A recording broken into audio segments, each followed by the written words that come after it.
sense sphere. You must listen to our demands.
Well, hello. Bank holiday, Monday, 27th of May, 1996. I had spent a difficult few days avoiding temptation, and boy, was there temptation with that Doctor Who movie coming out, wasn't there? Avoided. It wasn't that. Can't have been the video. It must have been the book I was avoiding. I must have had it in the house, and I was trying not to look. So you all remember. You probably went through it yourself if you were there. I think I got the book on the Friday, and of course on Bank Holiday Monday was the Doctor Who movie, and I was just trying to avoid all spoilers. The trailers have been great. It's about time, so it should be. The zip edits of various capitals disappearing from time looked exciting, just as the music was mesmerizing and set this movie up as a grand relaunch of my favorite show. This was big. But tonight, I want to ask, was this movie, whether you enjoyed it or not, serving a problem up to Doctor Who? Was it serving as a prologue to New Who showrunners, but particularly RTD? More emotion, romance, American and global influences, big budget, the kiss. Was it a neat closing chapter on classic Doctor Who, or worrying or exciting template for a new era of Doctor Who? That's the first big budget item of our iteration. I will just kind of take you through a few things here, the clicking and the subscribing and all the rest. Now, what I wanted to show you was our two new comic items as well. We have What Would the Shooty Doctor Do? And we also have Educating RTD. What could RTD learn from this storyline, the acting, the style of it? Okay. And of course, what would Shooty's Doctor do? We've still got that one because it brings such kind of jollity to proceedings, and boy, do we all need it. So look forward to them. And of course, we will have our news items back. Now, there are a lot of very sensitive, difficult, traumatic news items that are linked with Doctor Who. We are not discussing them. Why would we? They're too serious for that. This is us enjoying a Doctor Who program, so I will refer to them for a brief second, but then I'll take a wider point on it. So don't expect us to be insensitive or crass. These are very important issues, and we will leave them respectfully alone. But the wider debate will be about the BBC, its DEI, preaching cultural head-on, as it normally does, and how it always tends to end up with egg on its face. We look at cancel culture in the media, and Alex Kingston, as you know, had a few things to say about that. And of course, recently she was in Douglas's Cancelled. I would highly recommend it. Really looking at celebrity culture and cancel culture and hitting it on the head. So very interesting items there. By the way, get us on X or Twitter, if you want to call it that, at Censorsphere, or email me at censorsphere@gmail.com if you want to come on. I keep getting suggestions, panelists who want to come on, so please do say that. So let's get ourselves going, eh? And I suppose I need to start inviting panelists on, and so let's get our first one on, and it's going to be Gary, but I need my photograph ready because I'm going to ask him a question. Hi, Gary. Hi, good morning.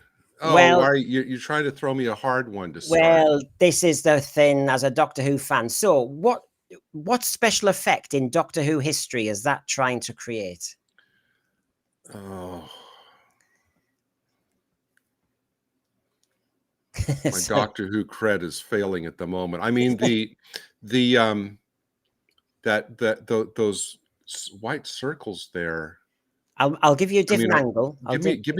give me a hint or something. Oh, Invisible Enemy. Or Or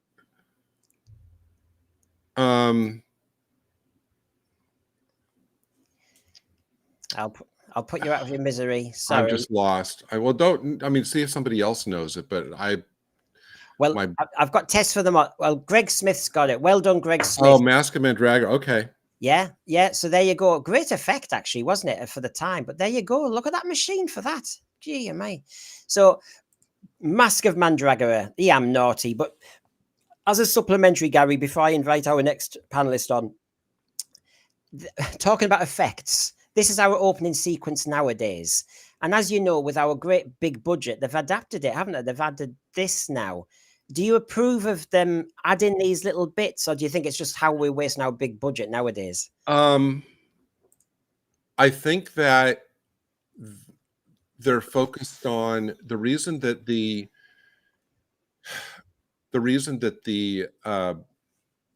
classic intro, like the Tom Baker Time Tunnel intro, worked is because the show is about time and space. Now they're just focused on the space. And the one part of the current titles I don't like is the TARDIS shooting out like a bullet from out. It's not physically traveling around. I mean, it's in the vortex. And I think that people now just don't have the imagination to, even the Capaldi thing with the clocks and everything gave that thing that it's not just about space, it's about time. Yeah. And this is going too much in the opposite direction. Yeah. So Eye Candy, as Divine and Dragon calls it. Now let's bring in Michelle. Hello, Michelle. Hello. I've got a photograph for you. You know me. Okay. Who's that? Perry and some bloke that is not Peter Capaldi. Top of the Pops. She was on Britain's Top of the Pops. They were filming Doctor Who, and she popped to the studio next door to just go on Top of the Pops, just as you do. Because as you know, the old BBC headquarters, they had all the studios next to each other. So often they could go and have a nosy next door. So there's Nicola just having she could have worn the same top as she did in Vengeance on Varus, really.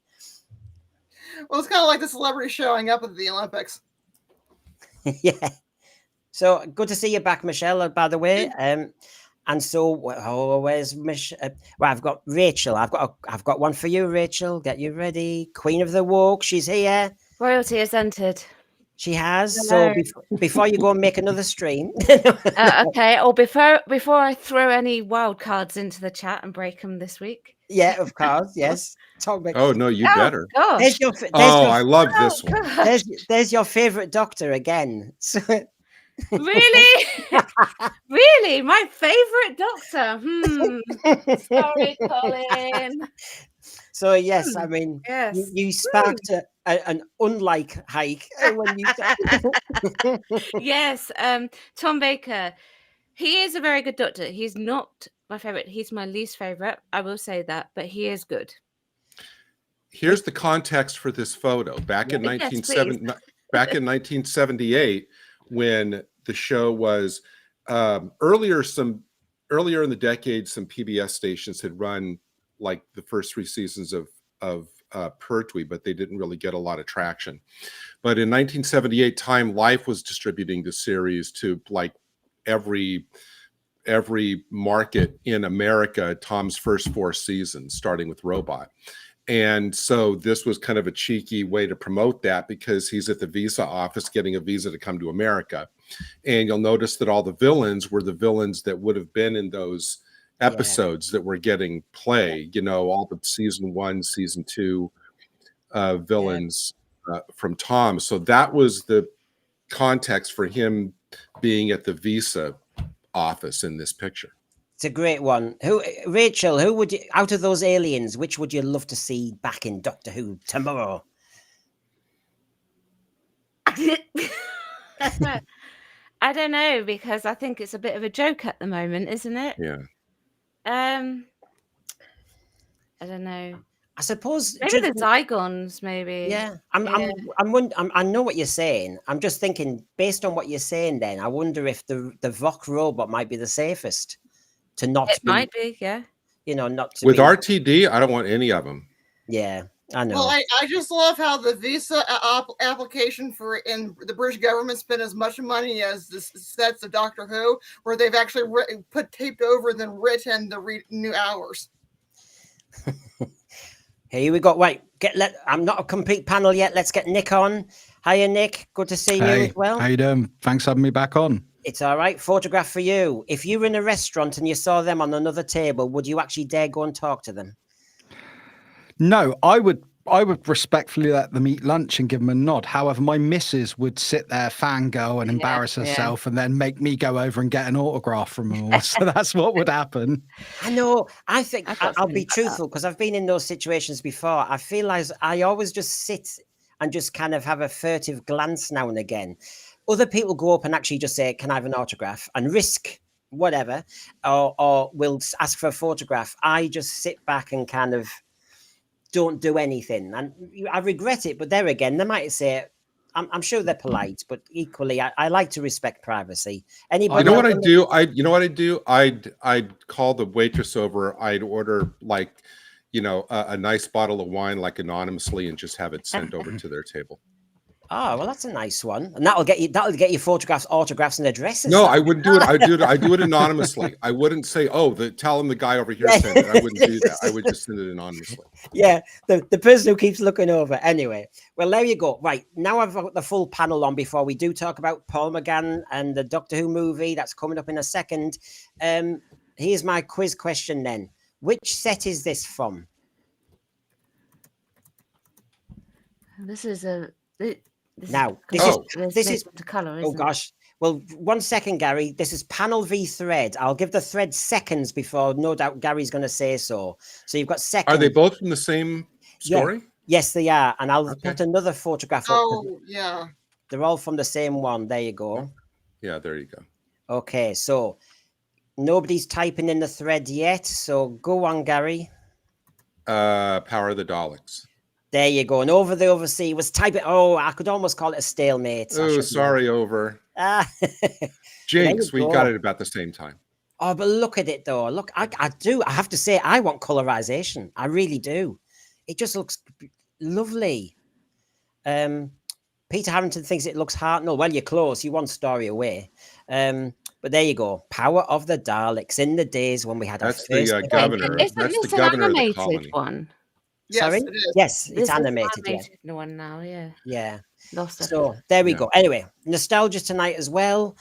I've obviously got you racking your heads together on, you know, what story is that from? Look at that all the way back. Now, let's go all the way back to the beginning. I found this shot. Look at that. The beginning of our story. Oh, look at the studio. Gosh. It's just, it's almost like looking at a real historical event to me. Go It's back like, to the flashback to the Dalek picture for a second. If you've read the Target novel, that's one of the little pencil scratch kind of illustrations in the original Target novel of the Daleks is this shot for one of the chapter heads. wow. Just a little bit of useless trivia. I better check that. Do you know what? I'd want them That's to so make. cool. I know. I just want to see more of this. I'd look. It's a shame they never were making at the time a documentary behind the scenes or something. You know, that's the Unleashed I'd like to see of an unearthly child. I mean, so there you go. That's just hopefully got us in the mood. Oh gosh, and I can't forget, folks. I haven't mentioned there's an anniversary today as well. Oh my God. Here he is. 11 years ago today, he was announced as the new Doctor. Oh, how random, because my review was on his first ever episode of The Doctor. That's just pure convincing. It was, yes, deep coincidence. breath. Yes, I saw you. We didn't realize how good we had it then. We didn't was realize yours how from- good we had then. What was your How's thumbnail that been like? 11 years? How's that been 11 years?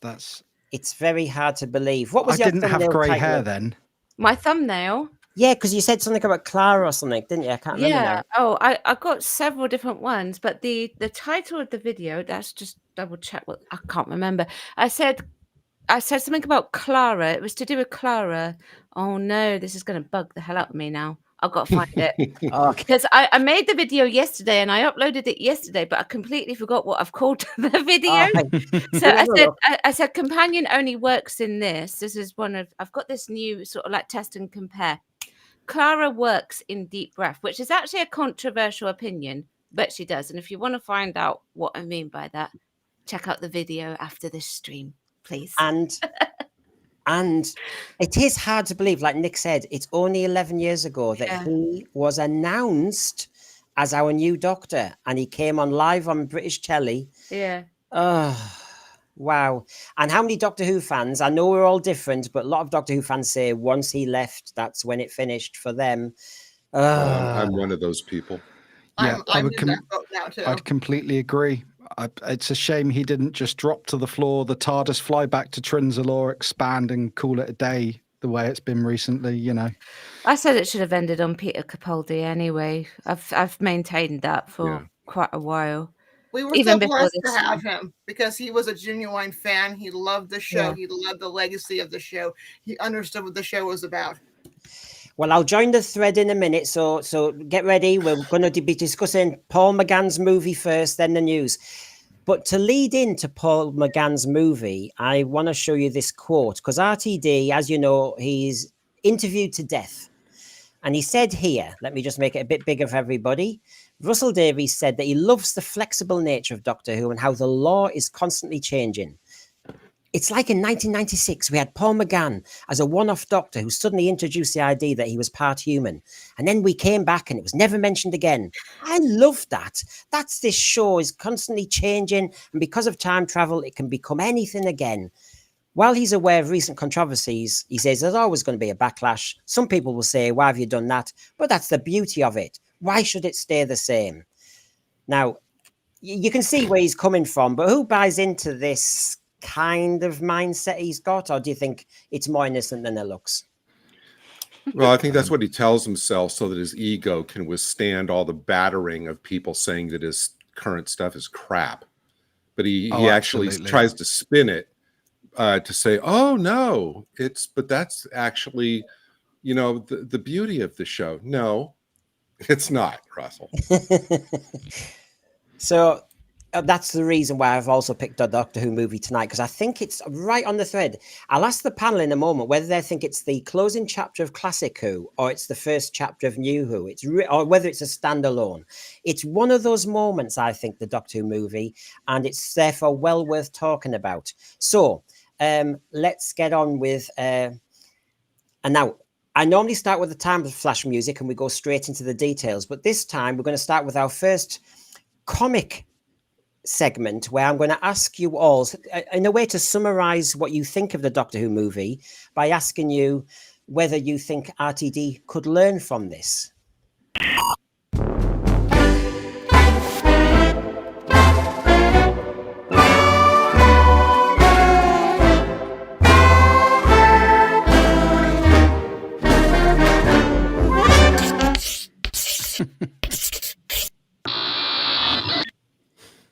There you go. So he still needs to be taught. I know Rachel was saying, and I will try and get a Michael Caine there with maybe a Time Lord gear on at some point. But yes, instead of educating Rita, we've got educating RTD. So I'll start with Gary. Knowing the whole movie that you've watched again, its style, its setting, its narrative, you can go in anywhere. The TARDIS. What do you think RTD could learn from watching this again? You mean what he can take going forward from where we are now, or what did he learn back in 2005? If you were that cardinal and you had RTD in that little school chair and you were teaching him what makes good Doctor Who based on this Doctor Who movie, what would you point out to him? I would say that it's important to have a charismatic doctor who can actually act, who can create a character that has, yes, a lot of charming characteristics, but is clearly alien. because that's kind of like a very fine line, you know, to find an actor who can be relatable but clearly otherworldly. I would say that the movie shows the danger of getting mired in canon and lore that the regular, like Joe Public watching, would not have a single clue about. It's more important to craft a compelling story that the audience can, with stakes, that the audience can get invested in. And the most important thing is to not have a single line of agenda anywhere in your script, not a single syllable. Okay. Michelle, knowing the movie as you do, which clips would you show? Which moments would you show to teach RTD what makes good Doctor Who? I think companion doctor interaction. We only know Grace for just a little bit, but she's got a little bit of a backstory. We see she's got personality. Again, no message whatsoever in this production at all, and actually characters you care about off the get-go. Okay, Rachel, how to slow down a resolution. Oh yes, much is very much key. Yeah, so I would actually say this is how you make a story evolve and slowly resolve itself. And also the ending is quite not the smoochy, get rid of that, but like the Doctor is sort of like in danger, but he manages to get himself out of it and then save the companion. Okay, this is just our starter for 10 as we go into it in a minute. Nick, what would you like RTD to learn from it? Well, the panel have all pretty much said, and Gary especially so, what I was thinking, but Michelle said as well, the relationship between the Doctor and the companion, a Doctor and companion relationship you can buy into and you're invested in, rather than they've just been stuck there for reasons of, we need to do this because this is a tick box exercise. So that's what I would say there. The guys have covered everything else. I've got nothing more to add because they're all too good. Well, I sometimes I fall into the traps. I mean, yeah, I'm a gob on legs. Also, no cliffhangers. They don't leave lore to be carried off into a next episode because they didn't know there's going to be another episode. No. They resolved everything. No, mystery. Well, I would say the TARDIS itself, the TARDIS interior, but we've got an item on that later. But I will also add on the companion front, because Michelle and Nick have mentioned it as well, that I would say I like the companions when they are professional.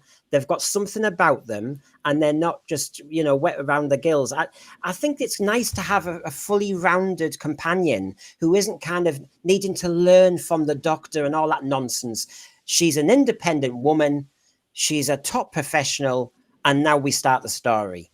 He doesn't have to, I mean, if there was a series, he doesn't need to take Grace to find a long lost stepdad or anything. This is just, she's sorted. And I think that's something RTD needs to do. Stop putting little girls in the TARDIS and start giving us grown women.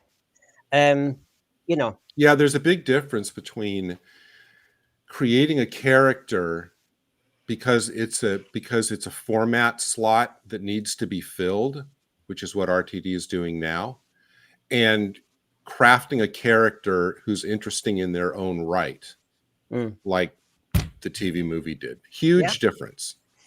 Right. I'm going to say also some really witty dialogue.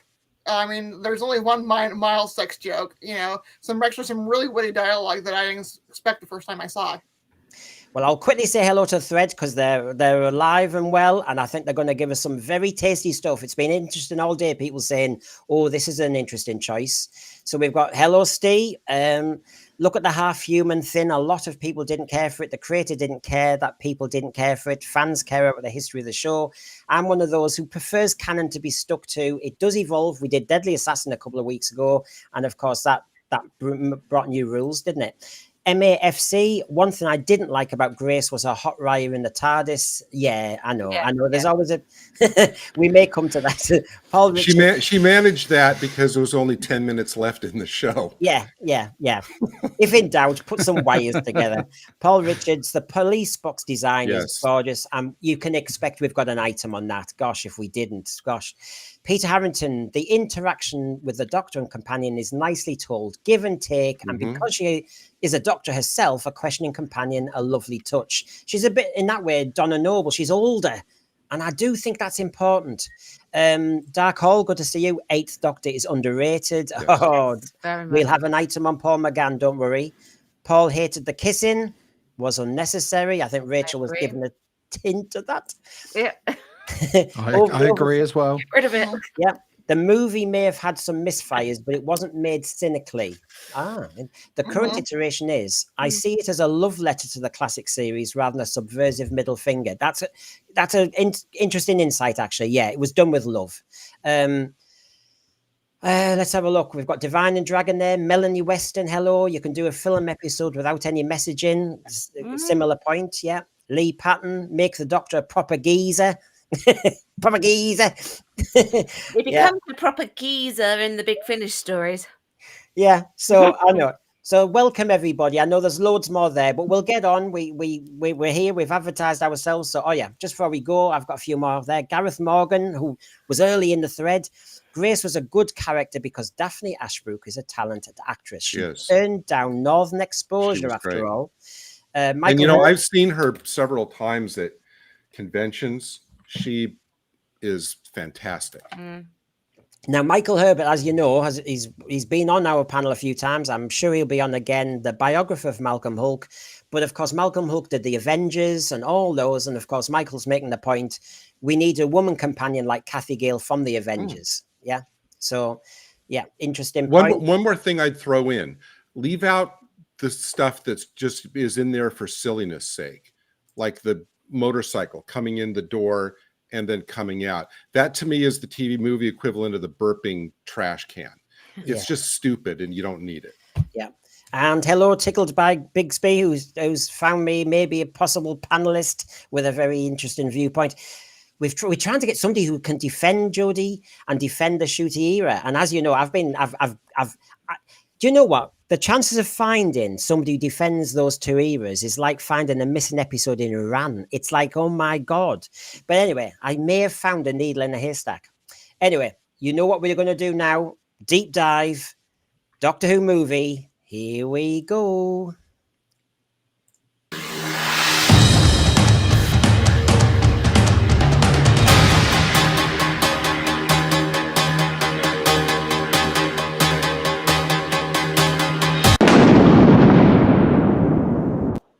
So the starting pistol's been fired, and now it's time to really look at this proper geezer adventure. Well, there's the cast a little bit older, looking back there. Yeah, Daphne Ashbrook, Paul McGann. Is that? I think that's from a Gallifrey convention because the Gallifrey convention there was always a room there that had a life-size mock-up of McGann's console. Yes. So a little bit of housekeeping. So it was in Britain, I can't speak for America, 27th of May, 1996. It was a bank holiday. It had been quite sunny. And I was, as usual, I always fret about Doctor Who with its launches, thinking that's a bad day to pick for Doctor Who. But as you'll see in the ratings in a minute, it did well. Lots and lots of posters, lots and lots of kind of hype about this. The trailer was fab. There's the synopsis. I mean, the beryllium atomic clock. I must admit, I'll be interested what people think later on. I started to lose myself in the plot as it went on. But a few notables, because this movie did an awful lot of stuff. Philip Siegel had a long-time ambition to produce Doctor Who, and the script developed from taking place on Gallifrey. Thank God it didn't, or being set in World War II. There was controversy, of course, over the Doctor kissing Grace. Stephen Moffat joked later that puberty had come for the Time Lord in this story. He's a wind-up. Only the second story to have a narration from the Doctor. McCoy criticised the story later in later years and said that they shouldn't have used him. Just launch Paul McGann, a bit like Chris Eccleston was launched later on. So maybe there's where RTD did learn. The movie and Spearhead from Space are the only ones entirely made on film. Eric Roberts' master was to visibly decay, but that was changed after Eric Roberts had skin irritation. Yeah. So that's why you only see his nail coming off. And I thought, I never got that when I saw his nail coming off. I thought, what's that got to do with much? And what a shame we didn't see this kind of visible deterioration. That was a shame. A cut piece of dialogue had the Doctor's father's name being Ulysses. The first instance of Doctor regeneration outside of the TARDIS with no external assistance. And because of the Dunblane massacre that had happened in Scotland, of recent note then, Chan's friends getting shot was removed and minimised in the actual showing. Wow. Yeah, I know. It time frames it, doesn't it? Yeah. And of course, 9.87 million watched it in Britain overnight. No 28-day nonsense. And 5.6 million in America. And we all know it was America that didn't want to take it up after that because of that. It flattened a bit in America. What do Gary and Michelle think of that figure? Well, Americans are idiots. What can I say? Well, we are. I mean, because this was the time, because it was aired on the Fox network, and Fox at this time was the home for sci-fi. It had just about every Star Trek series at the time, and they also had a couple of other like X-Files and a couple of other Farscape, I think, and a couple of other sci-fi shows. So this was the show. This was the channel to put it on, and I think just because Doctor Who was such a niche, unless you watched it on PBS, you weren't going to get or understand Doctor Who. Well, and plus, I mean, they May is a big sweeps month when all the networks put on stunt programming and like big episodes, and I guess this was up against a big episode of like Roseanne, which was like a top of the ratings. And so it was just it was counter programmed badly. This is the time period, and you didn't have the DVR, so your VHS recording, and at this time, ratings did not count VHS taping. It just didn't. It was like a no watch. And also this is the time period where you watch shows live, so you're watching the big Roseanne final. Yeah. Now, it's interesting as you've been talking. Yes, Paul Richards says, yeah, at the end credits, John Pertwee was tributed because he just recently died as well. So we've got Dunblane, John Pertwee. You can see the time period we're in. But the thread are also going on about Eric Roberts. So I'm going to start in a funny position and say, right, might as well start where the thread is. Was Eric Roberts a good master? I don't think he was terrible. Well, he's the only cast member of Doctor Who to ever be on Celebrity Rehab. Well, let's go down. Nick, where do you stand on this one? I have to say, this garb now, and when he was on the staircase saying, I always dress for the occasion. I mean, I don't really know what was going on there. And yet, when he was... It was a strange moment. When he was like that, and when he was like, let's have a look, it's the one with that's a more menacing master. Anyway, so I think it depends what master you want. When he was the master in bed with his wife and he was possessed, and then when he was at the window, and then when he killed his wife, that was the master to me. When we did all this, I call it camp. Anyway, where do you stand, Nick? I don't think he was a bad master. Bear in mind they're bringing it back. They're clearly trying to grab a new audience as well. The master's now possessed the body. I mean, there is the weird start to it with the Daleks executing him and the Doctor taking him on, but there you go. I don't think he was bad at all. And I think because of the possession thing, because I read online, I was doing a bit of research, few people didn't like the American accent, but he's possessed a guy's body. He's going to take on his voice and everything. I thought, as you said, the moment when he killed his wife, I'm glad you said about the decay thing they removed, because I did always wonder about the nail. I wondered if it was just showing that it was a bit sadistic and a bit weird. No, the moment when he killed his wife, when he's sort of chatting to Chang and he's trying to take him under his wing, you can see he's manipulative. So on the whole, I don't think he was bad at all. Even watching back the film the other night to get ready for this, I didn't dislike him one little bit. I thought he was quite good, to be honest. So as I come to Rachel, and she'll have her actress hat on as well as her Doctor Who hat on. I've just got the thread here, a few interesting pointers. Let's have a look. We had Over the Overseer, no. Michael Nemo, no.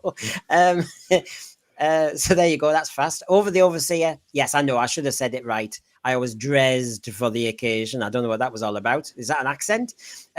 He was as lame as Jodie's master, says Michael Nemo. Not for me, says Peter. So, and Paul Richards saying he was an unusual choice. He was sinister. Greg Smith saying the master should be British. So, Rachel, where do you stand on this? Well, it was an interesting thing to do. It was definitely the way that they were trying to introduce him, obviously make it for the American audiences, you know, with all that goo and things like that, and taking over the body. That would be a very master concept to do. With the portrayal, I've got no issues overall with the portrayal. It was interesting to see the master done a little bit differently. He does have his masterisms, I guess you could call them that. I don't know how much like character building wise he would have had to go on at the time, given the time frame. Not all of the episodes of past Doctor Who would be released, so he probably had a bit more of a freer ground to build his character upon compared to the Delgado, the Ainley, the Beavers, and all of that. So it's not a bad performance. Is it the best master? Not for me personally, but Rachel, dramatically, Rachel, would you prefer, you know, when I made the point on that photograph there, the leather jacket, the sunglasses, the hair back, that kind of master, I could have gone with, actually, rather than this grand theatrical costume. I don't like it when he comes out with the Time Lord clothing on. Yeah, I don't like that, but that's more of a writing decision. I like this. I like the presentation of this master because it's visibly different. Because one of the mistakes with the Delgado and the Ainley master is they both look similar, yet their portrayals are almost completely different. It's bizarre. They shouldn't have just made it look the same. So, you know, I think visibly different. Yeah. Gary, did you sit in the middle with it, really? Gary, it's the same question, but I'm adding stuff all the time, as you know what I'm like. How come the master managed to get in the TARDIS? Yeah, that's a question that I put in my notes. It's like, wait, how did he all of a sudden get in the TARDIS? I don't think Eric Roberts is bad. I mean, occasionally a little bit too melodramatic. But to me, it's indicative for me that the biggest problems in the TV movie are kind of structural, in that they're throwing all these elements in. If this is really for an American audience that all this is brand new to, then a lot of this was the wrong way to go about it. All of the stuff, like in the first 3 minutes, you're basically assaulted with this info dump of the masters going back to Skaro for trial, and if you're new and never heard of Doctor Who, after like 1 minute you'd be going, I'm already lost after a minute. The problem with bringing the master in this kind of a situation is that for a large portion of the audience that doesn't even know who the Doctor is and has no kind of framework for taking in even the character of the Doctor yet, because they don't really know him, then bringing in another member of his own race just kind of compounds the problem. It's like it should have been just a monster creature, villain, whatever, that doesn't have all these ties to the lore. If you really want to get something, that's the kind of stuff you introduce later. Yep. I mean, if this was like, for example, a theoretical like second season premiere where, you know, McGann has to now fight the returned master, that I'd get. But you don't do it, you know, at the same time that audiences don't even really know the Doctor yet. Well, is this Michelle one of the things that you think RTD might have learned? That if in the relaunch of Doctor Who under RTD, the Master came back in series 3. Right. So basically, what Gary's saying there is you don't laden the new Doctor Who with all this. So whether RTD did actually learn from this. I think that was a good lesson to take. And that was a main lesson to take, is not to overlayer information. I mean, they mentioned the Daleks, and they don't show the Daleks. I mean, you hear them go exterminate, but that was weird to have the Daleks mentioned twice, but you never see them. Yeah. Mind you, Frobisher makes a good point here, because I have always thought this, as if the Daleks give a damn about sending your ashes back to your own home planet. And how does an audience know what the Daleks are? Yeah, exactly. I mean, again, why are you putting all this stuff and why in the first 2 minutes of the movie? And why would the Doctor trust the Daleks to go to Skyro to pull the remains? But see, again, those are questions that fans would ask. New viewers are just asking basic questions like, what's a Dalek? Well, maybe this is why Sylvester McCoy was like, this really shouldn't have had me in it, and it should have had a much cleaner start. Well, but that's actually what sold it, because I mean, the original plan for this, and this went through so many permutations. If you read the great book by Philip Siegel, Regeneration, that's a great behind the scenes book all about the TV movie. But I mean, the original plan was to do a complete reboot. I mean, it was going to start out like an origin story. Brendan mentioned the father called Ulysses. The Doctor was going to be searching for his father after Gallifrey was invaded by the Daleks or something. I mean, it sounds like nightmarish. It's like gives me a headache just to try to think about it. But again, you know, that was rejected. This is when Spielberg and Amblin were involved. And it was only when Siegel came along and said, well, no, we want to incorporate Sylvester McCoy as the existing Doctor and bring him in. People said, oh, that's fine. So if you had to have Sylvester McCoy in it, what I would have done is I would have started right with McGann, where he's already up and running, and then do Sylvester stuff in flashback about how he regenerated as he's recounting to Grace, like who he is or something. Take all those scenes, or most of them, put it in the context of a flashback. Because again, if I'm a new audience member, the guy I've been trying to kind of keep up with for the first 15 minutes, the Sylvester McCoy character, all of a sudden is shot and he's gone. And then he regenerates, and I don't know about regeneration. So I'm sitting there as a new audience member going, wait a minute, what just happened? Why did he change into this new? We get it, obviously. But so I would have, if I was going to keep it, I would have flipped it. Because McCoy's great in this. He's so good in this. I wouldn't want to lose it. I would just you know, rejig the whole thing. This is why Russell T Davies, I believe I read this somewhere, didn't go with Paul McGann for when he brought it back. He actually went straight in with Christopher Eccleston, and that's because he didn't want to introduce regeneration so quickly and so early on. He could have just had a series of Paul McGann regenerate and then into Christopher Eccleston. I don't know why he couldn't have done that, but you know, I believe he said that. I dare say, and I think he's made the right decision. I mean, I think RTD did learn.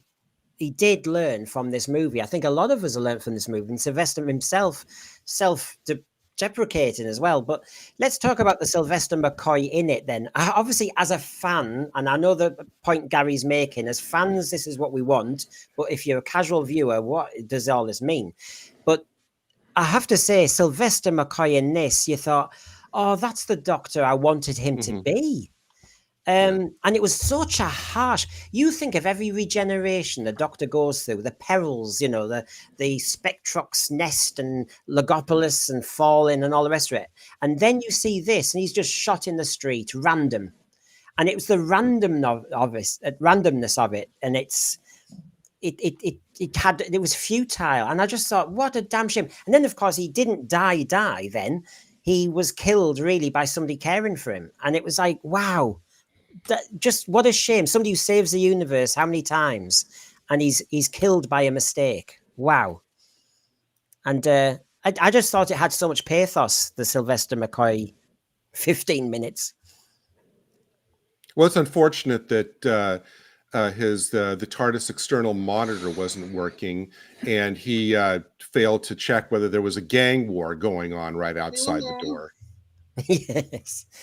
What happened to that peripheral filter nonsense that RTD loves to make up? See, today if he landed in San Francisco, he'd have to dodge needles and human excrement on the street.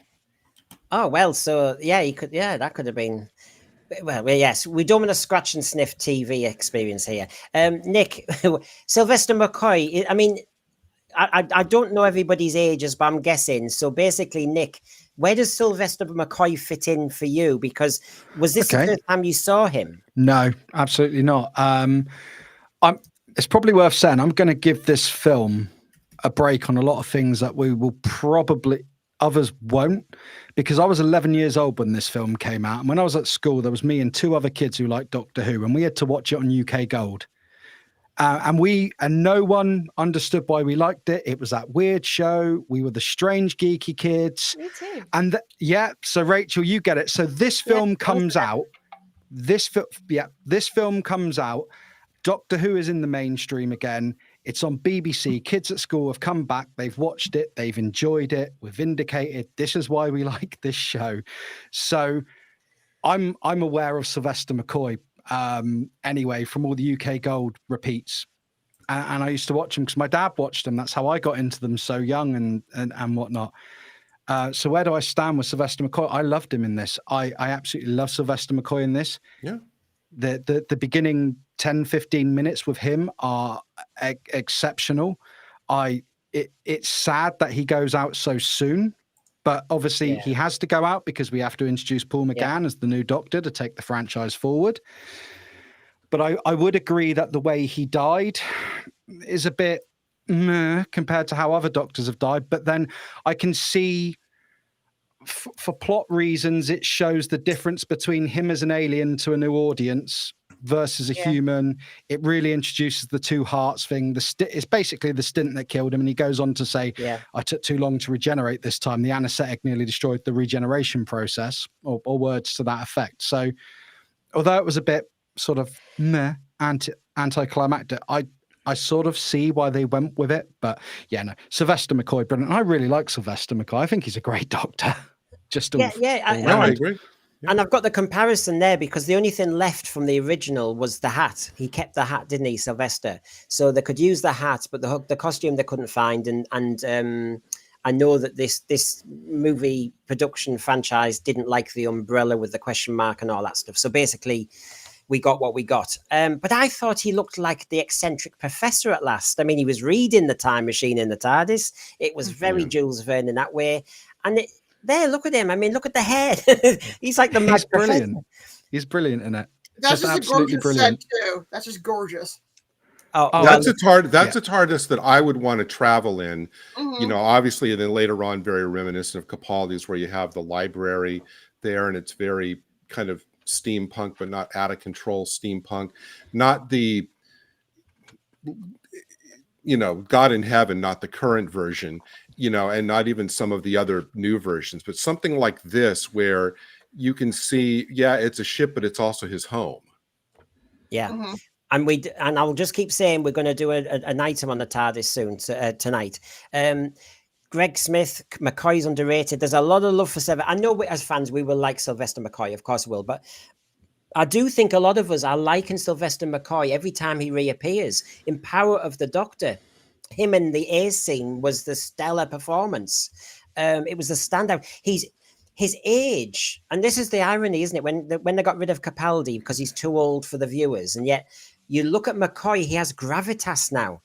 Yeah. His performance has gravitas. I mean, so seeing, to me, this was a revelation because Nick, I'm obviously older, and Sylvester McCoy, I'm a bit of a funny Marmite person. That's fair.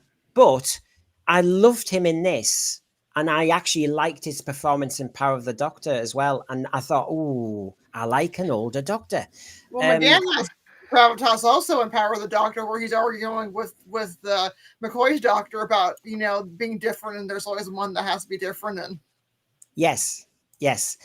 I mean, and there's a lot we're going to say about McGann soon as well, because there's so many questions about this Doctor Who movie. But on the Sylvester thing, I'm going to go down the panel and ask the thread as well. Knowing what we know now, should the movie have actually just not had Sylvester in it and done a kind of Chris Eccleston? I wouldn't want to delete Sylvester's role in this, but I do think Gary had I do think the idea of going with McGann from the offset and then showing flashbacks was maybe a way of doing it. So Gary, I think that's a really good idea. I don't want to ever take Sylvester out of this, because I just remember seeing him as I think he's a brilliant Doctor. So I wouldn't want to erase his part. So there's something that maybe RTD did learn from then, that you started a Doctor straight away. Rachel, where would you stand on this? I would say, well, Sylvester is right. It should have been like a clean cut start for Paul McGann. I think taking him out of it, I couldn't ever imagine it. So the restructuring of it would be a lot better, because obviously the McCoy Doctor is there to help explain like the Doctor and the Doctor's past a little bit, and how he regenerates and things like that, and he has two hearts. That's the plot device. Really, more than anything, that's serving as a plot device to explain to the audience. But I wouldn't take him out of it. I would just change the structure of it and do it a bit differently. Yeah. Now, can I just say, before I move to ask Michelle, Michael Nemo says, remembrance of the Daleks is all gravitas. The panel knows I've texted them. I wonder what our time flash review on Wednesday might be on. Don't know. But it's interesting, Michael, that you say remembrance is all gravitas. I wonder if we'll talk about that in the near future. Michelle, he means Mavitas. Yes, yeah. No, probably. don't go down that route. No Mavitas. No, that's all very season 2, darling. Oh, absolutely. Michelle, your thoughts on Sylvester or not in hindsight? Because in hindsight, it's unfair to McGann, because again, this is all we get of McGann. So we do have a half hour where we've lost him. So yes, in hindsight, it doesn't work. In long sight, I would never want to cut out Sylvester's performance. So it's kind of a Sophie's choice, Mind you, as I've been saying this, Gary, and I've given credit to RTD for learning. Gary, he also didn't learn, because he then had David Tennant regenerate into Shooty, and for 15 minutes they had to share a screen while Shooty wore undies. So did RTD learn any lessons? Well, I mean, look, if we're gonna bring the comparisons to the bi-generation, there's no intelligence present in the bi-generation scene. At least here there was, an intelligent intent going on to kind of connect up things. I think it's apples and oranges. I agree that, I can't visualize removing Sylvester altogether. A, because I wouldn't want to, because I love the Seventh Doctor. Yeah. B, because I think it's possible, as I offered, to have him in it without just cutting him. And B, I think we need to see that thread of connectedness directly from 7 to 8. I mean, yeah, this was intended for a new audience, but they knew that as, fans on that people who are already fans would be a large portion of the audience, and fans would want to see that changeover. And it's important to, I think that's why I actually put this movie and the Eighth Doctor with the classic series and the classic Doctors more than I do New Who, because from between this and Rose, at the time, we didn't know how many Doctors had happened between McGann and Eccleston. So that's more of a clean divider point between this and Rose. Whereas the fact that this is clearly part of this is clearly connected to the classic series because we see the regeneration into McGann. That's why I think it fits more into that. Right. Now, we've discussed the Master. We've discussed Sylvester in or out.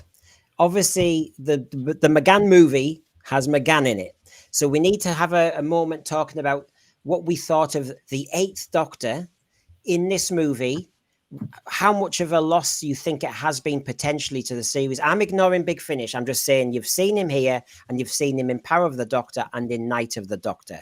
And then we'll come to whether RTD should have been a bigger man and actually just brought him back and continued him as the Doctor. But there you go. So thoughts on what we saw of Paul McGann in his one full version as the Doctor. Rachel, what were your thoughts on him as an actor and a character? Right, just get the Big Finish audio dramas up my head because I listen to. Did you say he's darker there? Is that what you said?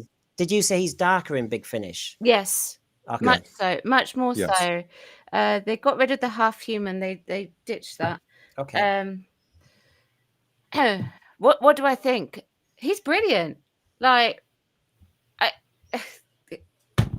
he's like, because obviously this half human thing is a thing in this one, so we had to bear that in mind. He's still very like completely alien. He attacked it with a lot of energy. I enjoyed his confusion. Get rid of that, and we'll be pretty good. All of this like lovey-dovey stuff, I don't buy. Get that right? No. I don't accept it. No hanky-panky in the TARDIS. But yeah, he's very charismatic, isn't he? And great voice. Has a wonderful voice. Yeah, it's very like silky, like and all of that. And like he really plays off the Doctor's like intuition and cleverness, and I don't even know where I'm going with this. He's just really good as the Doctor. Right. Okay, then. He's very like I don't know. He's very humane. He does get snappy. He does have the alien traits. He tries his best to like keep it all there.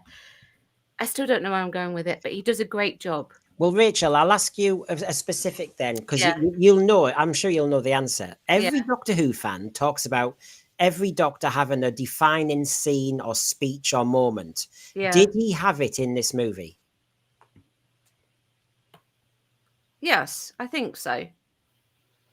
What would you say? So I think it's like it's the end where he's got that headpiece on and his eyes are like really wide, and he's like trying to get out of this situation, and he eventually does.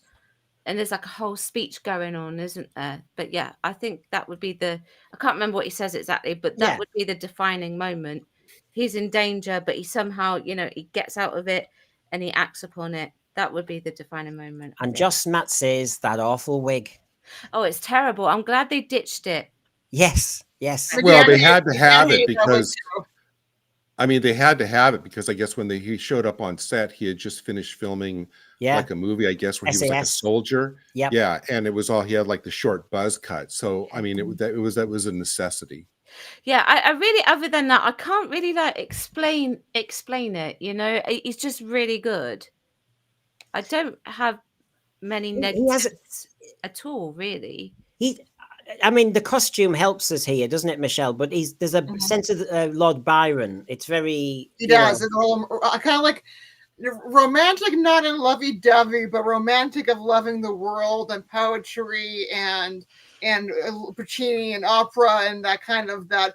He's amazed and enjoyment of watching fireworks. That kind of that lust for life.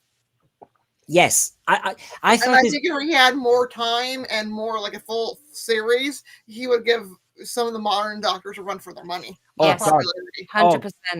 Yes, he was. And also the heartthrob. I can listen to him even now. Just his voice is like, okay, take me now, take me now. For a young Doctor, he's got the right energy. Yes, he had he's young, but not too young. Yeah. He's not as young as Peter Davison, so he's still got that, late 20s, early 30s, so he's been around, but still young and vibrant. The kiss, which we will come to a bit later, but There were 2 kisses, and the first kiss was just his doctor exuberance, wasn't it? Wasn't there? They made There's it three. Remember strange. that who he was. It's like, Rachel, I've been through therapy. How dare you bring another one up? I've forgotten. Listen, do you want to go through the sonic screwdriver? At least it was Oh only no, I'm gonna have to start my therapy from the scratch again. I had to laugh because you're saying about how you like the look of him and whatnot. I can remember when we were watching this back on TV in '96. The only reason my mum would watch this, because me and my dad would watch Doctor Who, is because it was Paul McGann and she fancied him. So that's why I'm sat here. That's why I'm sat here chuckling. Yeah, because he's Liverpudlian. He's got that Liverpudlian swagger as well. But he doesn't use it. He used BBC Voice for this. He does, and that's what I love about it. It's that kind of. It's like I love David Tennant doing English actually as the Doctor. I'd have hated him doing that Scottish accent. I've got nothing against Scotland because I'm half Scottish. But I would have had a problem with the way David Tennant talks with his normal Scottish. I love Tennant with his English clipped accent. Love it. The first time I heard Tennant talk Scottish, I didn't realise he was Scottish, and it really threw me for a loop. And Carla, my wife, was like, he's Scottish, you know, because she watched Casanova and all that, but knew a bit about him because she fancied him. And I was like, is he? Because I thought he was doing a really bloody good job of a Scottish accent. Yeah. Gary, what do you reckon to this? Neville says, I found McGann a bit of a pastiche. He didn't really come into his own until later. It's a crying shame they didn't make more of his character. Okay. I think that McGann is one of the best Doctor castings there's ever been. I think he is absolutely magnificent. You focused on the voice. I think he has the second best Doctor voice after Tom Baker. Yeah. And we won't, because you said we'll talk about it later. I'll give you a sneak preview. I'm totally fine with all 3 of those kisses, and I'll explain why later. But I think that especially if you look at the choice of the Doctors, you know, how the Doctor compared with their previous character. I mean, very different from McCoy, obviously, like more joie de vivre. And here's another lesson that, you know, you said, what can RTD learn insofar as he's capable of learning anything at this point? You can have a Doctor in a really good looking outfit that is not of the current time, but that still works in any given setting, like this. You don't need to dress him in t-shirts and you know, jumpers and raincoats and all this crap because you can't think of a consistent costume for your current Doctor. So that should be absolutely one of the lessons that RTD takes. What would you think when you saw Night of the Doctor though, and they changed his costume a bit? That's the spot on one, isn't it? Yeah, but I saw that as really just kind of the normal modification that a Doctor would go through in terms of his clothes, that a Doctor would go through over the course of his run. Compare what the Doctor wore in Robot with what he was wearing his last season, or compare Pertwee, who had basically the same design, but sometimes it was green, sometimes it was red, sometimes it was purple, whatever. And this to me was just kind of like a modification. And this kind of fit in with the evolution of his outfit in the Big Finish stories too. But it was still, it's not like he was wearing something completely different. That to me still was, you know, an 8th Doctor outfit. But I'll tell you that, I mean, for me, my personal 8th Doctor era, it was very hard being in America here to keep up at the time with the ongoing run of all the BBC books that were coming out because they were serialized, they were all interconnected. So it's very hard to keep up with that. My personal 8th Doctor era was the ongoing comic series that was in the monthly, which was absolutely just amazing. It's been collected in 4 huge graphic novels. He was the main character in that strip for 9 years. And it was a series of really, really well done, complex, interconnected stories. Grace came back in one of them. The Master came back like in a 10-part one, which you think in a monthly series that lasted almost a year. And the comic series had his ongoing companion was Izzy Sinclair, who was the clear template for Rose Tyler. So that was kind of my month-to-month, eighth Doctor era from 1996 through 2005. But he's great. I think that and as for his personal and for his Doctor moments in this, I would say that the Doctor moments would be, it's weird. It's not something like, Tom Baker's soliloquy in Ark in Space or anything. I think that his, it's weird because I was rewatching it this morning, and the whole sequence in Grace's place where she's on the computer and he's coming up with all these things as his memory's coming back about his history with Puccini and all that. It's like, oh, he didn't write this, he wrote, and all of that, as you can see his memory slowly coming back, and he's like just trying to keep up with it. And even the moment of when he says, "I do remember," and in his exuberance kisses her. I love the line, but I think my best Doctor moment for him is at the very end when he's about to leave. And by the way, Grace should absolutely have gone with him. But where he says, he says like, well, how could you forget me? I'm the guy with two hearts. That's such a great line. I actually think that's a great Doctor moment too. He's got there's a lot of charm in this Doctor, and I liked it at the end with the TARDIS sequence when he says they joke with each other. You come with me, no, you come with me, and there's a nice little. There's something there. I'm not after romance. I just like their cheek with each other, a bit Donna Noble-ish with the Doctor, where there's no, it's non-romantic. But they'd set it up where she had nothing left. I mean, she quit her job. Yeah. Her boyfriend left and took all the furniture with her. They'd positioned her to have no real reason, obviously within the limited framework that we got to know this character. They'd already positioned her not to have any real reason to stay. And she's going to have a criminal record, too. In terms of stakes to stay. So I'm just thought she absolutely should have gone with it. That was an odd decision. While I'm going to keep throwing this up because there's a lot of things from this movie. So on the educating RTD front, do you think he might, because the thread's been hot on this and Michelle's been interacting with them, the space Jesus, the birth of this Doctor. Now, I know we had this I loved the editing sequence with the Frankenstein. I loved all that. I've used it in lessons in school.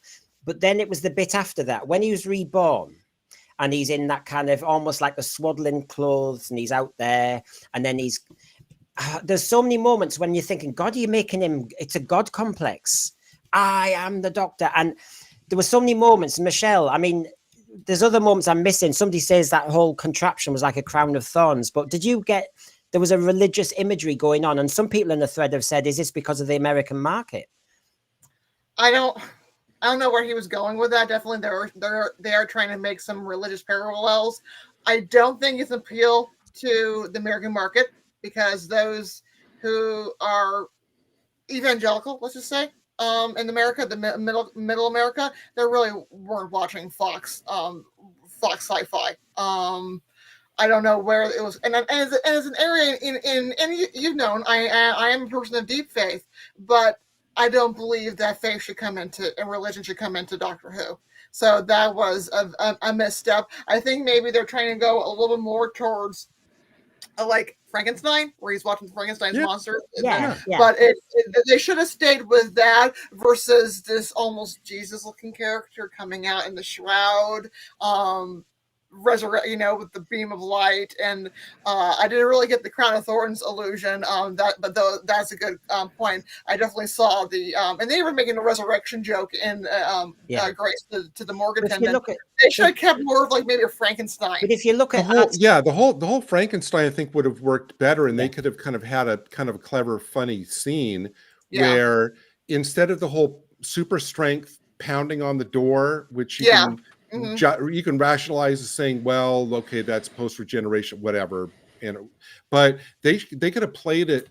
They could have with that other character as basically he's just like knocking on the door, and that attendant like hears the knock from the morgue door and then kind of slowly goes over there and open up, and then McGann says some kind of funny line when he they're showing the autopsy and he sits up and they all scream. I mean, because occasionally that has happened. So go on, Nick.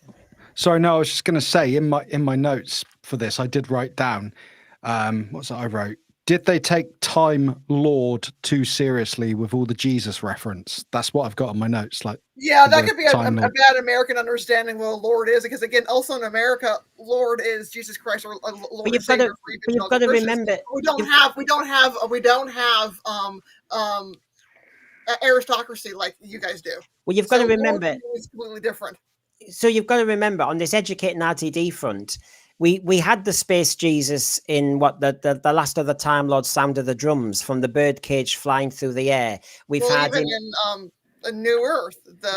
We're going to touch everybody, and again, that's far more flagrant than this. I mean, this is just visual. I think it's, and it can be interpreted as more of a Frankenstein thing, but all the ways that it was done, the sledgehammered in Nuwho, I think is. Right. Well, another way, just to change the kind of way we're talking about this, is still talking about the Doctor Who movie, still getting our kind of tuppenny worth in. But as you know, our other item is, what would the Shooty Doctor do in the situations that Paul McGann was put in? So here we go.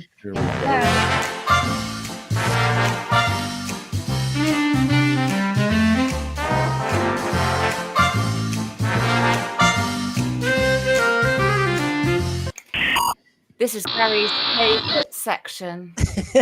Whose favourite section? Yours. Gary's. Me? Yeah, you love it every week. Yeah. I have to keep kicking while I can, you see. I've got to. The only thing about this movie is anything you take from it, it looks so dark. So this is obviously the moment with Sylvester still being the Doctor, and he just exits the TARDIS, turns and faces loads of a gang with weapons. What would the Shooty Doctor do in that situation, facing thugs? Run. Scream like a little girl. He'd run screaming. Like a little girl.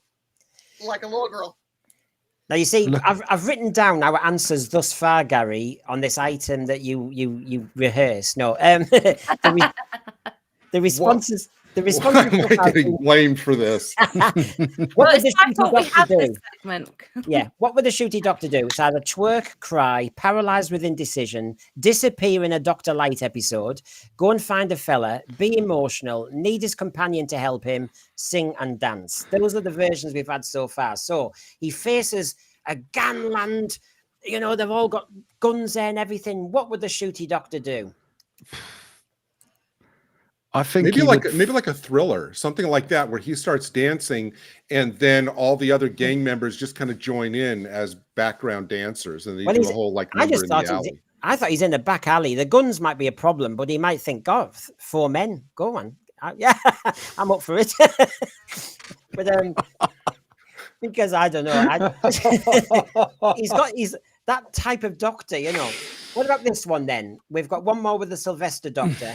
He's getting operated on, and I have to say, I found that bit in the movie brilliant. There were two moments in the movie I actually jumped. One was the snake by the bed, right before it actually possessed Eric Roberts' character, and it was this moment when Sylvester's Doctor was being operated on.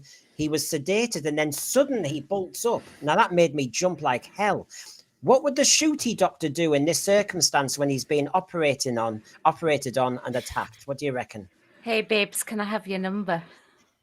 Yeah. Well, he'd be singing the song, wouldn't he? No, like the camera would have zoomed in on his face, and you would have seen like a single tear go down his cheek. Cry and then flirt with a male orderly. I think he'd ask for a set of scrubs because he thinks he could accessorize them and make them into a nice outfit. Yeah, he'd strike a pose, you know, because he'd be topless. Although, you know, this is, as you said, you know, Brendan, this is a very kind of key, dramatic, intense scene. So I just think Shooty would be at a loss as to how to play it. And I have to say, I've got to keep up with the thread because they're sending the jokes in like hell. So on the first one, I think it was, which when he faces Al Lagan, he would run up the inclusive ramp. The other thing is, I think Crimpling, put up Crimpling's. I will do. I'll try to. I was just thinking the dot and bubble at the end. I think if you can just see the Sylvester Doctor there and think it's the Shooty Doctor, he'd say, "Don't you dare diss me, and why are you being so racial with me, and all the rest of it, just because I'm a Brit abroad." I'm coming down to also very accurate for San Francisco because you are still likely to get killed in San Francisco. I think Robbie secretly, like Gary, is liking the cruelty of all this. Divine and Dragon, pick a fella from the gang to flirt with. Well, you have to pick them off. Divide and conquer, they call it. Kerklud, Shooty would scream and the gang would run away terrified. Greg Smith thinks he'd soil himself, cry and run away. I'll just try not to spit beer out. I think if he had time, he'd just get back in the TARDIS and have a Dr. Light episode. Yeah. Paul Richards, Gatwa would have his mouth open, then he'd cry. Oh, yeah, paralyzed with indecision, yes. Frobisher, Shooty, it was unbelievable, that series. What were they thinking? Well, yeah. Shooty would twerk the night away at the New Year's Eve party while the master completes his plan. We've got time for a dance, surely. Yeah, it would be Rogue the sequel. Yeah. Michael Nemo, Shooty would have done what men do to survive in prison. Oh my God. It is San Francisco. Oh yeah, he'd go, I'm in San Francisco? Ah, there you go. At all time periods, but especially in this time period. He would cry me a river and then walk on it. Here we go, drop his pants. I mean, honestly. No, that's what they do now in San Francisco, and is going to the bathroom. Now, Pete Harrington has one. He said he'd do a moonwalk missing all the bullets. So, you know, it'd be like that scene in The Mask where the mask is like bending and missing all the bullets. That's what it would be like here. The Matrix, yeah. Is this the one you mentioned, Crimpling? Yes. Shooty would find a nurse's uniform in a locker and wear that. Yes, Crimpling, I nearly picked that scene until returning to the TARDIS and then put on a flamboyant costume to rival the masters and flirt with him. Yeah. The answer seems to be flirting in season 1, doesn't it? I have to say. Paul Richards, yes, the operating theatre moment was exhilarating. I have to say, it was Doctor Who meets ER. It really was quite gritty. I loved... Look, I know we're doing the Shooty item, but it gives us ideas to talk about the program. Did anybody else find they were quite gripped till about 45 minutes in? Then I started to slightly lose the way a bit. Yeah. Yes. Oh, what, with the movie? Yeah. Yes. Obviously, the first half is better. I loved the when I say the violence, it was very gritty. I loved the whole sequence with Sylvester. I loved the birth of the McGann. I loved the McGann with Grace Holloway. And then when we started doing this beryllium atomic clock and all that stuff and the car chase, I started to lose myself. There is a weird moment. Sorry, carry on. No, go, please go. There's a moment where he's got the gun with the policeman at the bike with Grace. And I don't know if it's just a continuity error, but if I recall from watching this the other night, they take the keys out of the bike. Then they put the keys back in. It's like, you're trying to take the bike. Stop messing about. Watch it back. There's a moment they really mess up with the keys for the bike. And it's like, oh, what are you doing? You just need to take the bike. Well, he's the bike bit. And it was with here he is. What would the Shooty Doctor do? So, I mean, I've got Hasler Scott. Hope Mel was there to ride it for him. Yeah. Shooty would dress No, you know what? He'd be going, oh, love the leather. I know. Just take me to a bath. The thing is, remember, and I'm going to call out season 1 as much as I think it deserves to be. Every time we do a classic or Doctor Who movie, because I think while RTD sells as a dud, I want to keep reminding people, what would this 15th Doctor do in any of these scenarios? Because it shows you that canon has been changed and the Doctor's character is incongruous to the rest. In this situation, before I start to make it so I'm going to do a sex joke again, when it was Empire of Death, Mel drove the Doctor. In the movie, the Doctor got on the front of the bike and drove, and he just regenerated. Brendan, that moment there. When men are allowed to be heroes in their own franchises. I'm just going to go there. Honestly, though, that's not controversial. That's absolutely true. Yeah. And that moment where he got on the bike and rode the bike, because when I watched this back the other night, I immediately the Mel scene came into my mind, with Mel getting on the moped and him looking all scared, like 1 o'clock half struck. You know, he'd be indecisive. He'd want Grace to ride the bike for him. That's what Shooty would do right there.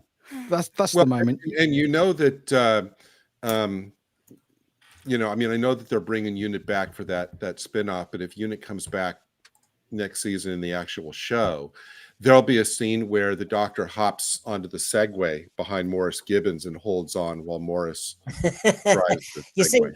You see, this is it, Rachel. This is my favorite item. Gary's favorite item is if I do the segue with Morris. That's so, Gary, I promise you, I'll try and get a segue in with Morris every week, right?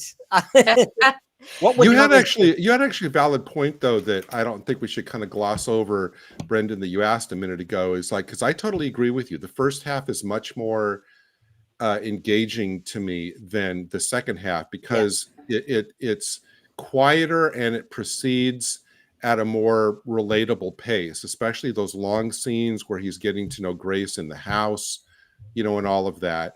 And then when they start bringing up, you know, the plot point, it kind of kicks in, but then it goes from like 0 to 100. The pace just becomes manic in the second half. And I'm not talking about because of the chase, which is fine, you know, the car chase. But after that, you know, the music ramps up, and the music throughout this whole thing was just way too overpowering, you know, at times.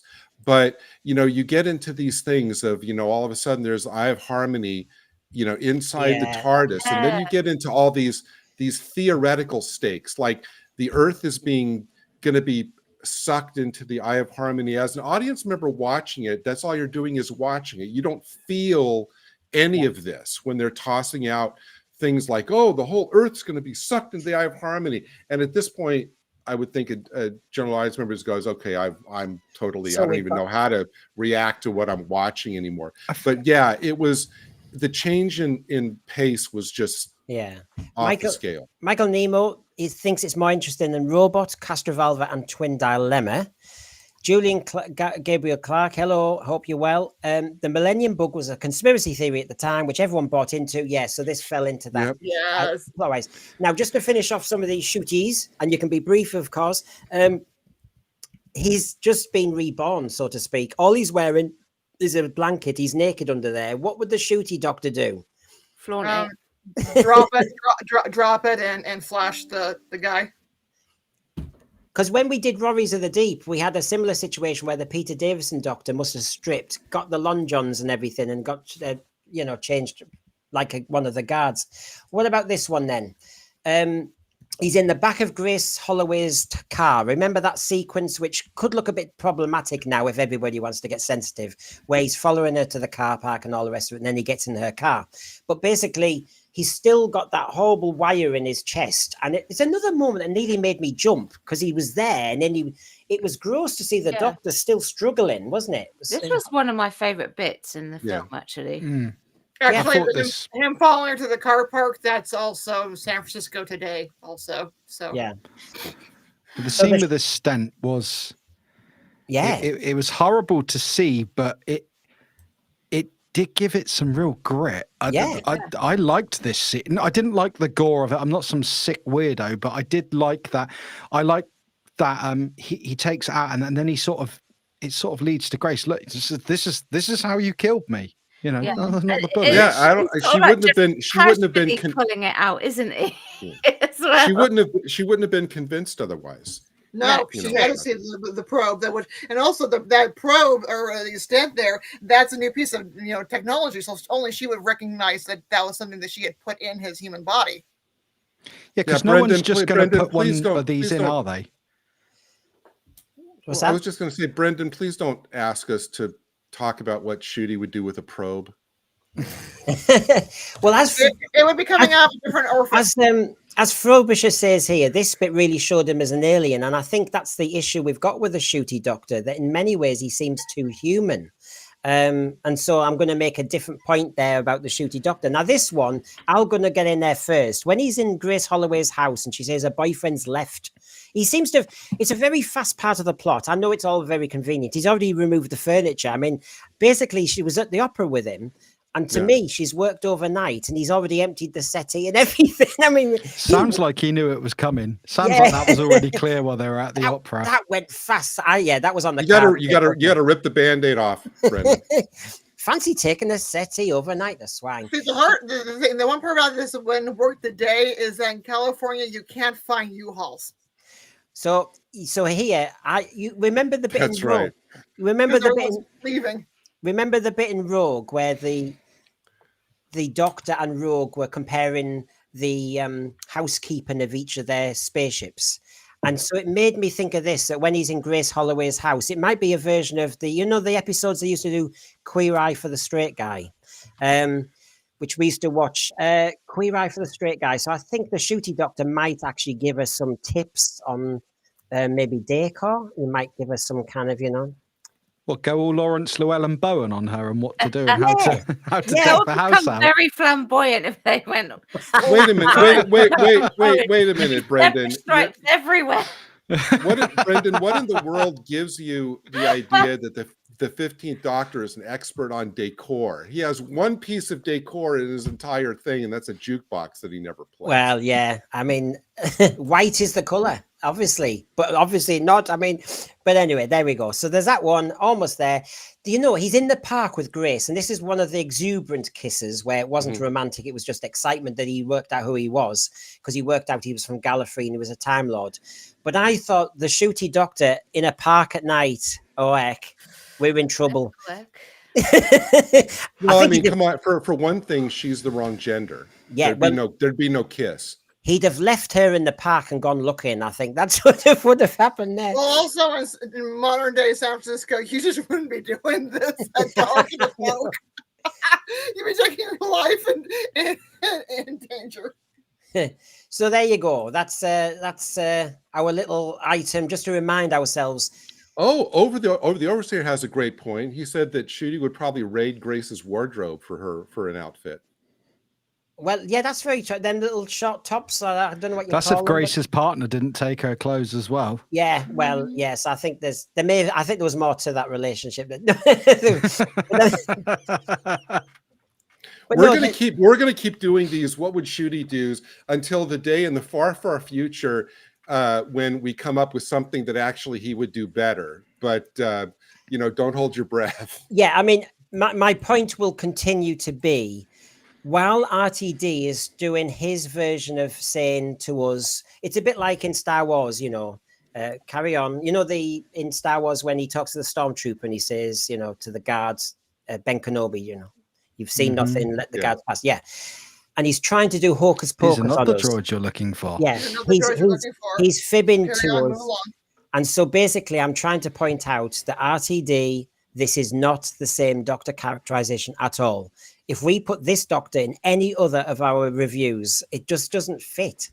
So here's the thing. The one thing, because obviously we did a segment when Disparu was on where we understudied the Doctors. This is essentially this in reverse. This would potentially, like, making a character completely different would potentially be what would get an understudy fired. Each understudy would actually do something a little bit different, which is one thing that we know with the different versions of the Doctor. But if they go completely different, they're gone. That would get them fired. Not saying that Shooty is like all responsible for this because, you know, this is the writing really in the most part. But like, yeah, it would just be like, no, gone, because it's too different. Should we do some loving of Doctor Who? If you think really quickly, I just realized that if you think about the overall point that we're making, yeah, we're doing this as kind of satirical and we're kind of having fun, you know, and kind of making jokes in this. But I think the larger issue that all this does point out for all the weeks that we've been doing the What Would Shooty Do is for all these scenes, Brendan, that you choose, whatever they may be, to kind of highlight and say, what would Shooty do in this scene, that scene, whatever. Basically, all the scenes that the real Doctor would function just fine in, Shooty wouldn't fit. Either it would be beyond his grasp, or the character that he has established is fundamentally incompatible with all these choices that we've been doing. What would Shooty do? So I think the overall point is that he just doesn't fit in any scenario or scene that the real Doctor would handle just fine. Now, let's do some loving. Let's do some loving. This TARDIS is my favorite TARDIS, and I'm sure I am not the only one on the planet who has said that. They spent, was it $1 million, I think, on just on this TARDIS set in 1996. And it seems such a shame that you only see it once and never again with that $1 million. And then we've got this great, and when I say great, we've got this vast set now with the Shooty Doctor, and we hardly see it.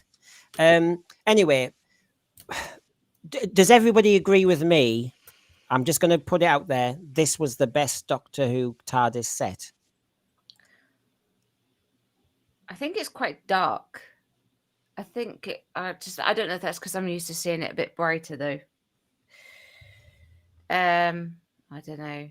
I'm in two minds. I like the idea, you know, that it looks homely, but at the same time, it's not. I don't think it's my favorite. Do I have a favorite TARDIS now that I think about it? I don't think it's my favorite. I don't know. I don't know. It's my like Rachel. I don't know. It's my favorite. I myself don't have a favorite, but and not just because I'm a big Matt Smith fan. I did really like Matt Smith's TARDIS. So the first one. Yeah. I like the first one. That's more controversial. Loads of people didn't like that one. They thought I thought that was really, really good. Yeah, I felt sorry for I remember the company who did the glass, the time rotor, and they did a great crafting sculpture, and it was hardly shown by any director, and then they changed the blooming set. This one, somebody's mentioned the candles. I did think that was going too gothic, and I didn't need that. I still think it is because when I keep saying, does RTD have anything to learn? He did kind of go a little like this with the Chris Eccleston TARDIS. It was, with the coral and a bit grungy and everything and the darker. Not that size you can't replicate in the BBC, can you? No. Also, just like for logistics' sake, if you were to have this kind of set on the BBC set, you would have to keep like resetting it all back to the beginning, and that as someone who's worked in theatre, that is a logistical nightmare to actually do, whereas in the confinements of just doing it for a movie, it's fine. Now I do like that in Doctor Who they have come up with a very simple solution though for all the different TARDIS interfaces and changes. Just what's it they say they've changed desktop. Yeah, they've changed the desktop. I did like that explanation. That's called good writing, isn't it? I mean, this is when RTD is problematic because he sometimes has an adept touch. And actually, that was Stephen Moffat. I apologize. It was Stephen Moffat, I think, who came up with that first. Was it the desktop idea? I think so. Yeah. That was a time crash joke. Yeah. Where the Doctor turns to the 10th Doctor and goes, "You've changed the desktop to coral." Yeah, clever. Brendan, if you could go back 2 photos to this. No, one more. This. Yeah. That. Yes. Whoever thought of kind of having almost the ceiling almost be like an observatory that opens where Yeah. you can see out, that was beyond brilliant. Whoever came up with that, because that gave a scope that not only reinforced the premise of the show, but that kind of gave a much bigger scope to, you know, the room itself. I agree with you about, you know, the candles, but this idea of having like mixing kind of homey elements, like almost like a living room with a library there, with this vista where you can see the universe you're traveling in, which ties into McGann's memories of him and his dad watching the meteor shower. And if you ever get a chance to see this console up close, because I know that, like I said, at the Gallifrey Con, they reproduced it, where you really can't appreciate how Jules Vernish the actual console panels are, to where even the dates are like these wooden blocks that, you know, can be turned. So it's very, very kind of steampunkish and Jules Verne. And so I agree with you, Brandon, except maybe for the over egging of the candles. This is my favorite console. But I did see Michael Nemo say the Unearthly Child, and I have to say, Unearthly Child, that yes, the original set, I would go for that overall in the whole scheme of things, but this one is the most lavish, I suppose. Daryl Joyce, love your artwork, and I'm following you on the Twitter. Absolutely. And that. Yeah, it's too gothic for me. If the TARDIS lands in the castle, there's no difference when going outside. I much prefer Hartnell's. Yes. In New Who, yes, Matt's first one, as Nick said, is the best. Yeah, I agree, and I don't know why some fans don't like that one, but anyway. So I have a soft spot for Capaldi's because that was my first. So So that's the TARDIS for now. Let's make sure we've covered every angle. Daphne Ashbrook. Now, companion-wise, again, I said what I said earlier about she's an older companion. She's professional. She's independent. I kind of like that. I do, personally speaking. Can you see her having... Right. We got a one-off, so you just get to judge her on that. But do you think she would have worked well in a whole season as a companion? Yeah. I think she would have been a real good balancing point for the Doctor. Yeah. I think she would have kept him on, not that he's dishonest, but you know, I think she would have kept him on an even kill. I think the Doctor needs someone mature who can kick him back in line when he needs to. He needs, I know they're saying he's half human in this one, let's forget that, but I think he needs that human element, but sensible, mature, that gets him. I think as an alien, sometimes the Doctor doesn't always see the problem as he should, and I think that's where the human comes in well. And I think she had that. And she would have loved, as a character, gone into the future and seeing medical advancements and all of that. She would absolutely have loved that. It's a bit like when Perry, every time she's on a planet, she's looking at a plant. But in this case, she'd be good on the medical. She'd have a good argument with the Rani.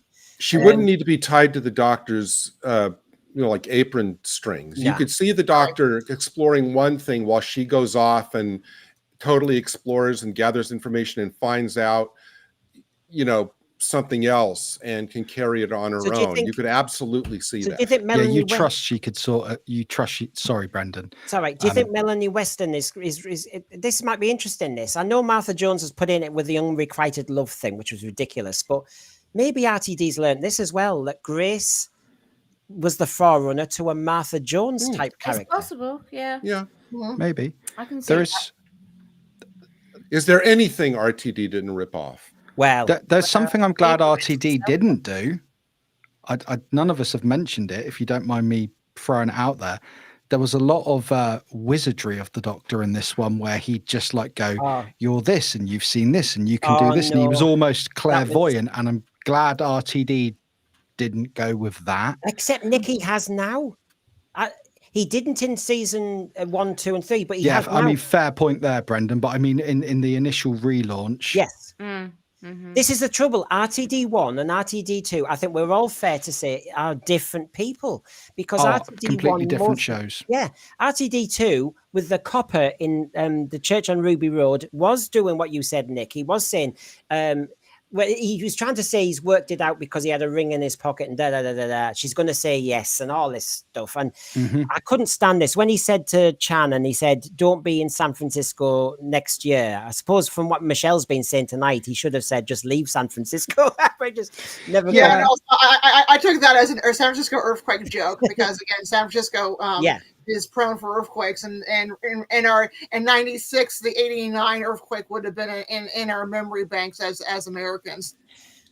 Oh, so I am coming. Sorry, Rachel, carry on. Oh yeah, yeah. Well, with the wizardry stuff, they kind of. I know we're not really talking about Big Finish, but they did do away with that in the Big Finish as well. They sort of ditched that.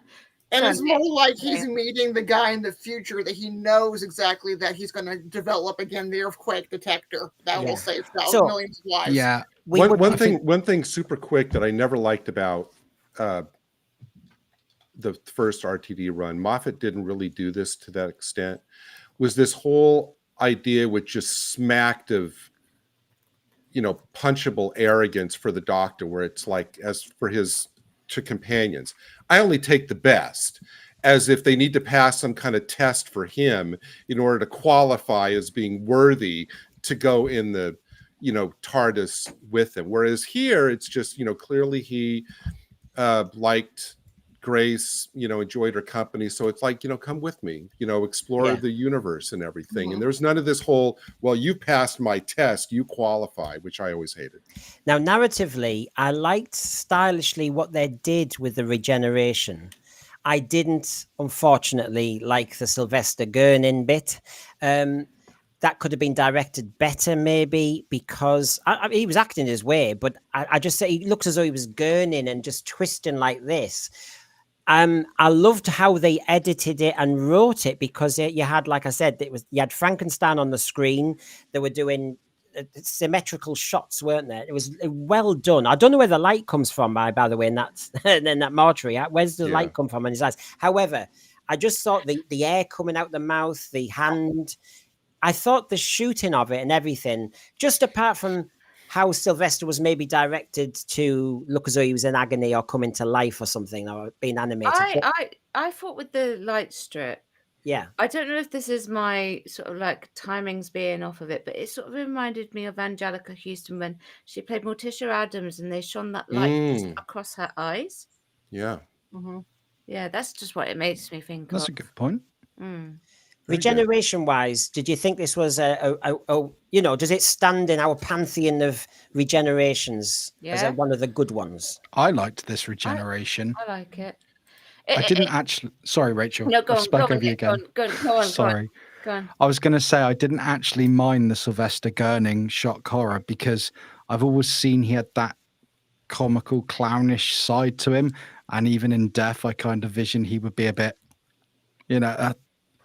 just me. It didn't bother me. It was the sort of the last quirky, I guess you could say, regeneration that you got before the sort of like generic one that we have now. The godlike, sort of Jesus Christ kind of regeneration that we get nowadays. Also, Sylvester McCoy as a physical actor can get away with it. Very much so. That picture of him gurning, that's kind of actually, honestly, what I was expecting the Jodie regen to look like, where she just does a massive scrunch and then regenerates. See, that's where the Matt Smith into Peter Capaldi regeneration, although I hated it at first, it is actually quite refreshing, that the head thing. The pop. Yeah. I was like, whoa, he's here. So thanks, Lee. Hello. Thanks, Lee Smith. Light on an actor's eye from the silent kidneys era. Interesting. Yeah. So, final points on the movie as we were about to do some of the news, and by God, there's been some news. So, can I ask the panel and the thread this? Is the Doctor Who movie classic Who, new Who, or standalone? Gary? Classic. Classic. Michelle? Classic. Rachel? I think it goes from classic segue into new Who. Oh, sacrilege! What a fence sitter! What a fence sitter! Oh my God, Nick. Classic, but I completely agree with Rachel on that one. I have to say, Banner into the work. It's 2-2, Brendan. What's the tiebreaker? The standard, yeah. I do change my mind sometimes as we're on the stream. I think it's more Nuwho. Oh, How there you dare go. you? He's really throwing. I them Why? refuse. I refuse to sit on the fence because I'm just like that. Right. Okay. So Well, news. I think. Oh, sorry. Sorry. I think if anyone is going to take it into sort of like the Nuwho era, I'd go with Paul McGann straight into it because Yeah. he's still fresh. Yes. Yeah, he could still do it all. Yeah. What Okay a then. waste. Carry Sorry. on, Brendan. Yeah. Sorry, Brendan. Let's move. It's about to kick a whole new tangent off.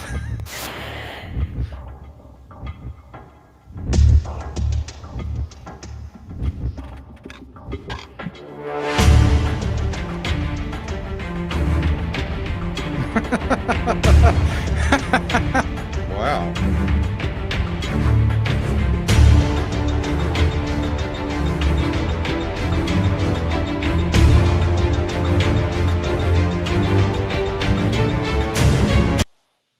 I feel like we should all have like suits and ties reading news after that. Yeah. Well, if you saw it, I used to do a little item where I was in the corner. I really like that. So anyway, you saw earlier, and as I said, we've got a good panel. Censorship, don't go there. We don't do baiting or anything. There are serious news items going on, and I'm not touching them, and neither is our panel with a barge pole. They are traumatic and they are very serious. And if you take them seriously, you can't link them to a Doctor Who program. However, where I would want to say is just to reference it, and of course, it's a terrible time at the moment regarding Doctor Who being pulled into awful news items. But one that I think everybody might be happier to talk about is this first one: RTD's bumbling answers on trans rights at the San Diego Comic-Con. I mean, he was sat there with Alex Kurtzman, who was actually much more adept at what he was. They were talking about fan reaction and whether they read fan reaction and whether they're bothered by it. Alex Kurtzman gave his response, and then RTD looked. I mean, I know, Rachel, on your stream, you look at the body language and that, but he was getting in a bit of a stress. It's the first time I've seen RTD looking uncomfortable. And he said, Doctor Who's fine. I think there are things happening in the culture wars, particularly with trans rights these days, that are a million times more important than what's happening in Doctor Who. It's getting worse. It's terrifying. Go on. What has that exactly got to do with Doctor Who? Well, theoretically. This is the point I wanted to make, that Doctor Who accidentally really has been brought into the news this week. This item shows you how a showrunner willingly gets us into the politics of things when it should be just talking about the show. And of course, he was asked about the show. He was asked about whether he listens to fans. And he starts saying that trans rights and things that are going on in the world are more important than Doctor Who. And in which case, he doesn't sound like a showrunner who's bothered about whether the series does well or not. Trans rights are important, but as Rachel said, what has this got to do with Doctor Who? Yeah, exactly. This is smoke and mirrors. Stop bringing up this to divert from the fact you can't write for toffee and you've ruined the show. I've only read the quote and quotes and what you said. I haven't actually watched this part of the Comic-Con. Was this on a different day from the original? It was when he was with Kurtzman in that Trek Love Fest. All right, I'll have to go and watch everything like you said. Okay, but I have read the quote prior to this. Yeah. Okay. It's just. I agree with you. I agree. Yeah, I'll come to you, Gary. Don't worry. I agree with you, Nick. Trans rights are more important than actually doing this. We've said actually when we've talked about Star Beast and that, if you're going to do trans rights, we've said this about the Rose Noble character being taken a mick out of Empire of Death. If you're going to have a trans character in the series, make them important. Don't just 100%. Give them out to do. Go on, Gary. Sorry.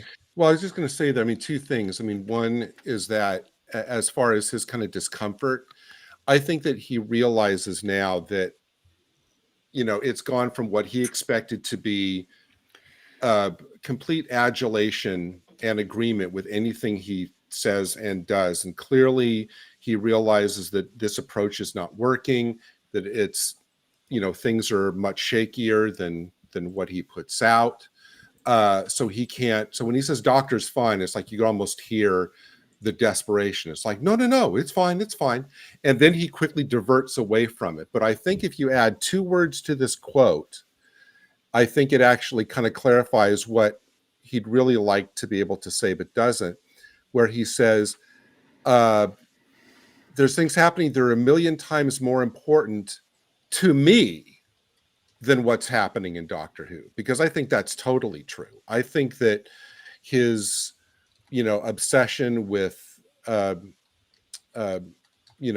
current politics and the, culture war and everything, I think he cares about those a million times more than Doctor Who, which is only a tool that he uses to kind of comment on them. Yeah. So I think it's very revealing that a showrunner indicates that in his own personal list of priorities, that the show he is responsible for is kind of down on the list. And I did find it interesting because Gary Lee, oh God, let me get it right. Gary Lee, this is his comment on the right here. So this is Gary Lee, and I'm just showing you his criticism, and he's criticized RTD heavily all the way through. All credit to Alex Kurtzman for appearing particularly calm, articulate, reasoned, and entirely professional in the company of what his version is incoherent, jabbering, shambling, nervous wreck theories, descended into 30 minutes in this groundbreaking panel. At the end of the day, what this panel proved more than anything else, from RTD's perspective at least, is that in the presence of creatives far more powerful than he is, once a socially awkward fanboy, always a socially awkward fanboy. He did come across a bit of fanboyish, Star Trek is the most amazing thing and all the rest of it. I never knew what that panel was really, really about, apart from this nonsense with the mobile game. But when they were starting to be asked questions, and like I said, there were 2 things that came up. One was the trans rights one, and then this, he started talking about, as you know, RTD talks from both sides of his mouth at the same time. One minute he says he doesn't go online and look at fan reaction, and then he said he wouldn't go on Twitter, for example, because he doesn't feel particularly safe as a gay man. How he thinks that I'm a gay man, I'm on Twitter, so far so good. I don't quite understand. He doesn't go on, and then he goes on and he's realized it's a dangerous place. To me, this just shows you the RTD sham at the moment, which is when he does the PR about the program, he says one thing and then something completely different. 1 minute canon is something to be careful of when he was RTD1. Now canon could be anything you want it to be. The follow-up question for this, and I wonder if anybody in the audience shouted it out, the logical follow-up question to this statement is why? Well, I don't know. Seriously, yeah. I don't feel particularly safe as a gay man. I would go, okay, why not? I mean, like I said, he needs to. It seems like he still thinks that this is, 1979. It's strange to me that he can sit on a stage with a huge audience and he feels safe enough to go out and talk to that audience, but he can go on an app and not feel safe. It's interesting, isn't it? Nick, I'm also fascinated. He goes up and down Canal Street in Manchester, I think quite safely. He's quite powerful and he's got a big crowd of friends. And he lives in metropolitan areas where I think it is a bit safer. Of course it is. I'm sorry, I'm in the provinces. And I'm sorry, but your program, RTD, when you stereotype gay men as predators, when you stereotype gay men as they're obsessed with housekeeping and spaceships and all the little silly little jibes where you are stereotyping gay men in a negative way, makes me feel unsafer, actually, because I know the backlash is coming. So actually, when I don't feel particularly safe as a gay man, I do also think, well, that's rich coming from you, because you're making it, I think, more unsafe for other people, actually, who don't live in the cities. I think it's a dangerous thing. And, well, it's just I've allowed RTD a lot of leeway for a long time, and I just start to think now, sorry, mate, you've run out of rope now. You really, really are starting to say things that, in hindsight, you realize we're in a death spiral loop here. The last can I ask? I'm sorry, Rachel. Go ahead. January 2021. So he Sorry? hasn't. The last time he tweeted was 2021, 28th of January. Okay.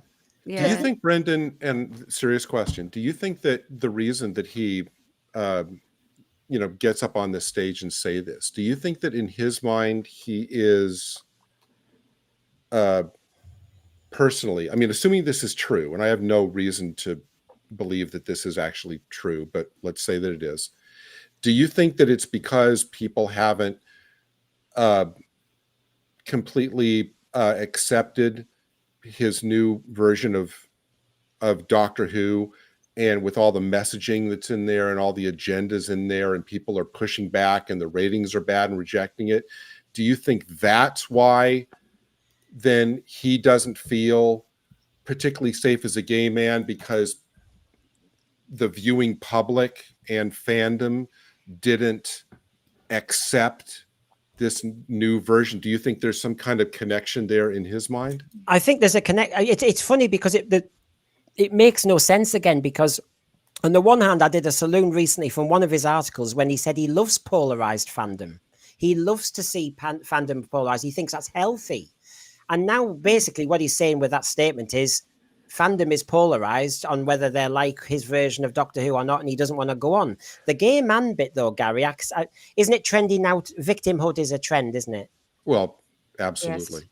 You know, I just find it so frustrating. I find it so frustrating. I've got such a diverse group of friends with trans people and gay people in there, and then you read this, and this sets it back. This doesn't. Do you get what I'm saying? This is Russell. Just stop taking.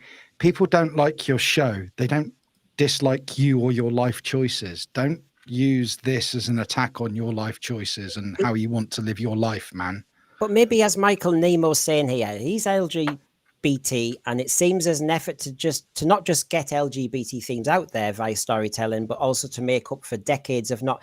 Yeah, to me, Michael, I think we're just going a little bit too fast and forceful in a lot of programs. You have to take the mainstream with you. It's no good having an agenda. It's no good having a political message if you don't take the people with you. And I think it's just on speed. You can't say something hasn't been shown for 50 years, so we're now going to ram it into every program. That doesn't work. You still have to just slowly. And it has to be part of the plot. Okay. I'm not naming these people. So as I said in the thread, I'm not giving perpetrators time of day. It just came up in Doctor Who, where if you went on BBC iPlayer, if you look on the left there, you looked up Satan Pit, Love and Monsters, then there was a gap, and then you got the climax to the season. And Fear Her, mind you, who misses Fear Her? I mean, yeah, I was going to say, what's the big loss? Nah, I have to say, I mean, I'll be really honest with you. I don't think I was ever going to watch that episode ever again. Who was looking for it? I mean, how many times? People who do podcasting? Well, yeah. I mean, honestly, I'll be very fair all the way through. I know there's certain Geordie ones I'll only watch the one time I've seen them. Nick, Fear Her, anything you can think of importance that we could actually want to do a review of it. I mean, I can't imagine. It was a boring theme, I thought. I didn't like the effect with the artwork. It was a little bit twee in this girl's bedroom and all the rest of it with her artwork. And then the Olympic thing. Oh, please. Anything? It's honestly one of my least favorite Doctor Who episodes ever, and I'm not just saying that. I think it's one of I was bored the first time I watched it. I was bored when I watched it when I got the DVD board box set, and running through. I told you, Brendan, I watched through most of all the Doctor Who now with my little in. I skipped that one myself. You're right. What's in it? I mean, can we edit out every awful person in history? I don't know that that's the way to go, but no, just erase it. It's a crap episode. Sorry. Yeah. Maybe when they put it back up, they'll update the pronoun in the. If they're that worried in this day and age, how hard would it be to refilm a scene with another BBC News reporter? Insert that. There's ways around it. It's not hard to get around. Rachel, I mean, yeah, the dubbing's dead easy to. Thank God it's only dubbing they need to do. They don't need to change any of the film footage. But I was saying just before we started today that although I'm not wanting to talk about this case at all, but it just makes a moot point that basically, Rachel, the way RTD makes the show now, he wants celebrity and pop culture in a lot of it. You know, the newsreaders and this, that, and the other. And it's a bit more dangerous, I think, nowadays, because you as an actress, you are checked out, the DEI, the auditions, all the rest of it. But if you throw in a 1 second clip of somebody to make it look a little bit, you know, pop culture, you're not checking it out. And this could happen quite often. Yeah, it's called stunt casting. That's what we call it in the industry. You know, it's like, I think that I haven't seen it yet, but the latest Deadpool and Wolverine is a bit like that, where they just throw in sort of like characters from what I understand. But yeah, it's not too bad, Rachel. I saw it the other night. Oh, right, okay. Yeah, it's all right. I am looking forward to seeing it. I am. But yeah, it's just it's stunt casting. It's like, oh, I want to see this because of this. It's a very clever technique to use. Yeah. Does it pay off? Not always. Sometimes it's pointless. In this situation, they could have used somebody else. They didn't have to do what they did. Well, Rachel, before I come to the other two panelists, the point is, without me naming him, you could have had an actor playing that part, couldn't you? Yeah, you could. And in actual fact, it probably would have been cheaper. Yeah. If you want me to be honest, because like that bit doesn't really add anything to the plot, so it would be a standard base fee.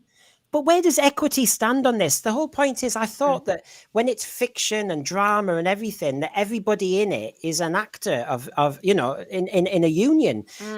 But without me naming him, he's part of another part of the BBC and a different part of the profession. He's not an actor. Hasn't he just deprived somebody of a line in Doctor Who and a paid day? Yes, absolutely. I believe, don't hold me to this. I would need to check this, but I believe presenters, like just across board, are also on the union. But I need to double check that. Don't hold me to that. But as an actress, would you be angry that people who are in another kind of part of the entertainment industry are taking parts like that? Yeah, absolutely. It's like Jinx Monsoon acknowledged the fact that they potentially like took the role away from a woman. You know what I mean? So there is awareness that this does actually happen, that roles are being taken away from actual actors for the purposes of stunt casting. I'm going to have to go and check that equity stuff out now. So my issue was more of editing out something that was done 20 years ago and we didn't know what that person did or didn't do or whatever, but it's editing out something that are we going to go back and edit out everything that is problematic? Every actor or actress or celebrity that's done something seriously inappropriate, or are we going to go back and edit everything out? And this is what I want. I mean, I appreciate that. History that I'm finding because like I said, we're not doing the issue and we're not talking about the person, but it brings up another point, and Michelle, you've hit it there, which is in this case, the serious allegation, and it is blooming serious. Oh, he's a piece of shit. No. Happened after the program was made. So basically, that's kind of, oh my God, you could be changing programs all the blooming time.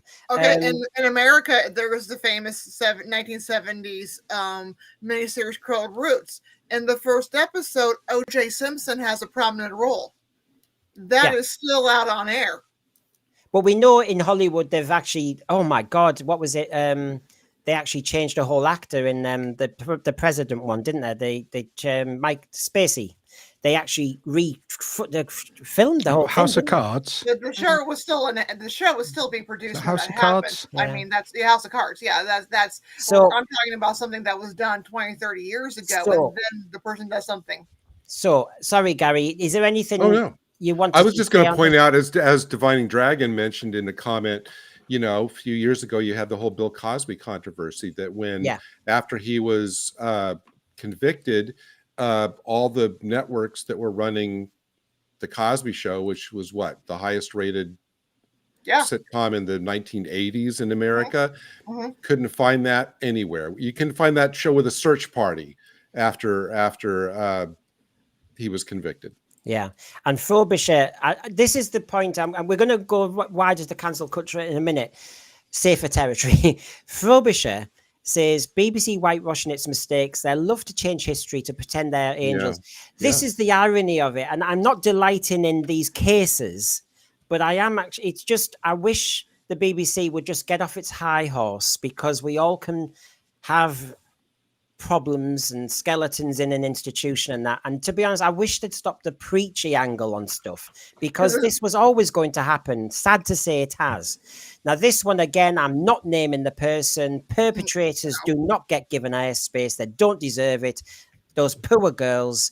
But what I did want to say is we were aware of the news that basically, I remember RTD in San Diego saying, if Shooty's doctor keeps wearing different stuff every week, that means any kid can put on an anorak and become Doctor Who.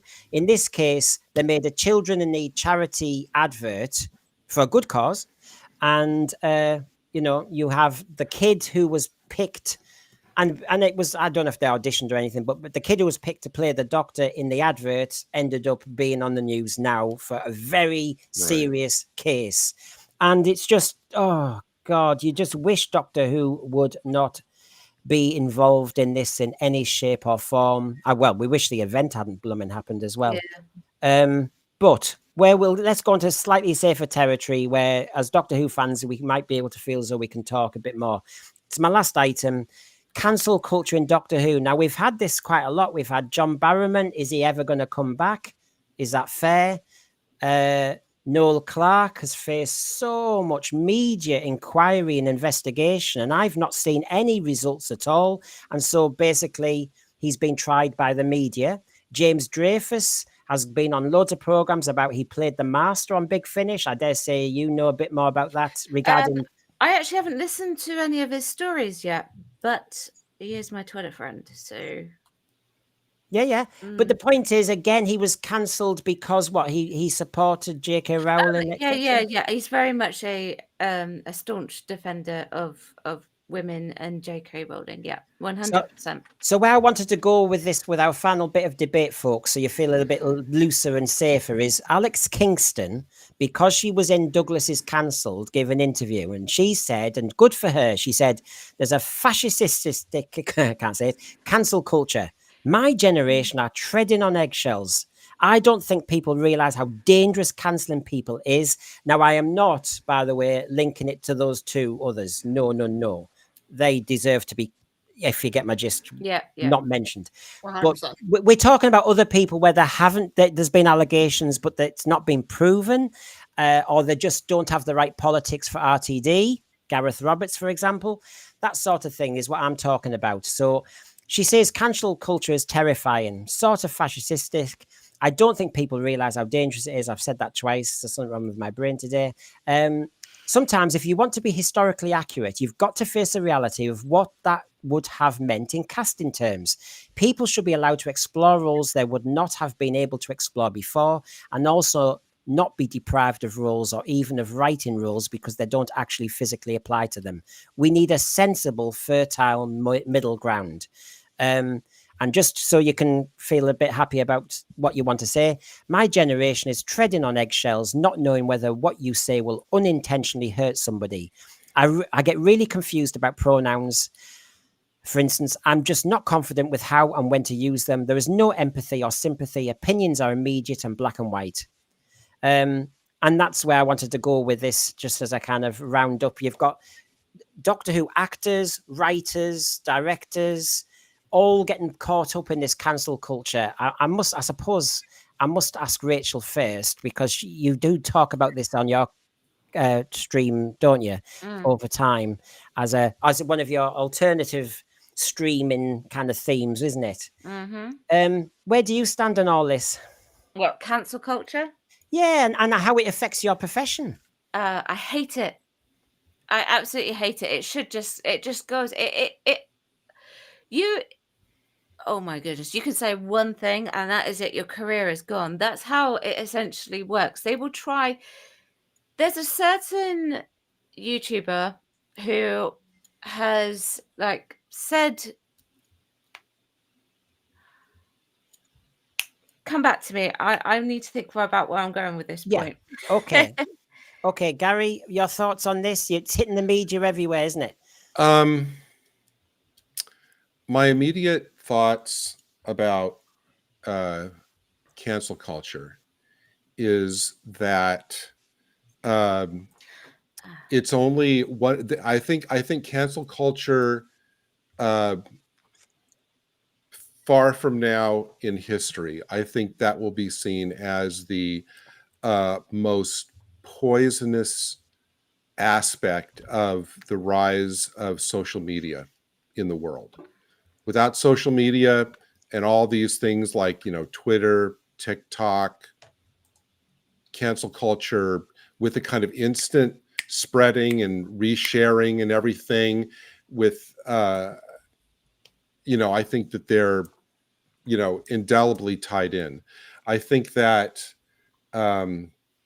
cancel culture is also a product of people realizing, not Alex Kingston in this instance, who's speaking out against it in the context of kind of promoting her miniseries, but I think I think the fact that people have been scared and shamed by the vocal minority into even if they realize that it is morally and ethically reprehensible, they feel scared to speak out, which means the cancel culture people have already won. I mean, your silence is an indicator of their victory.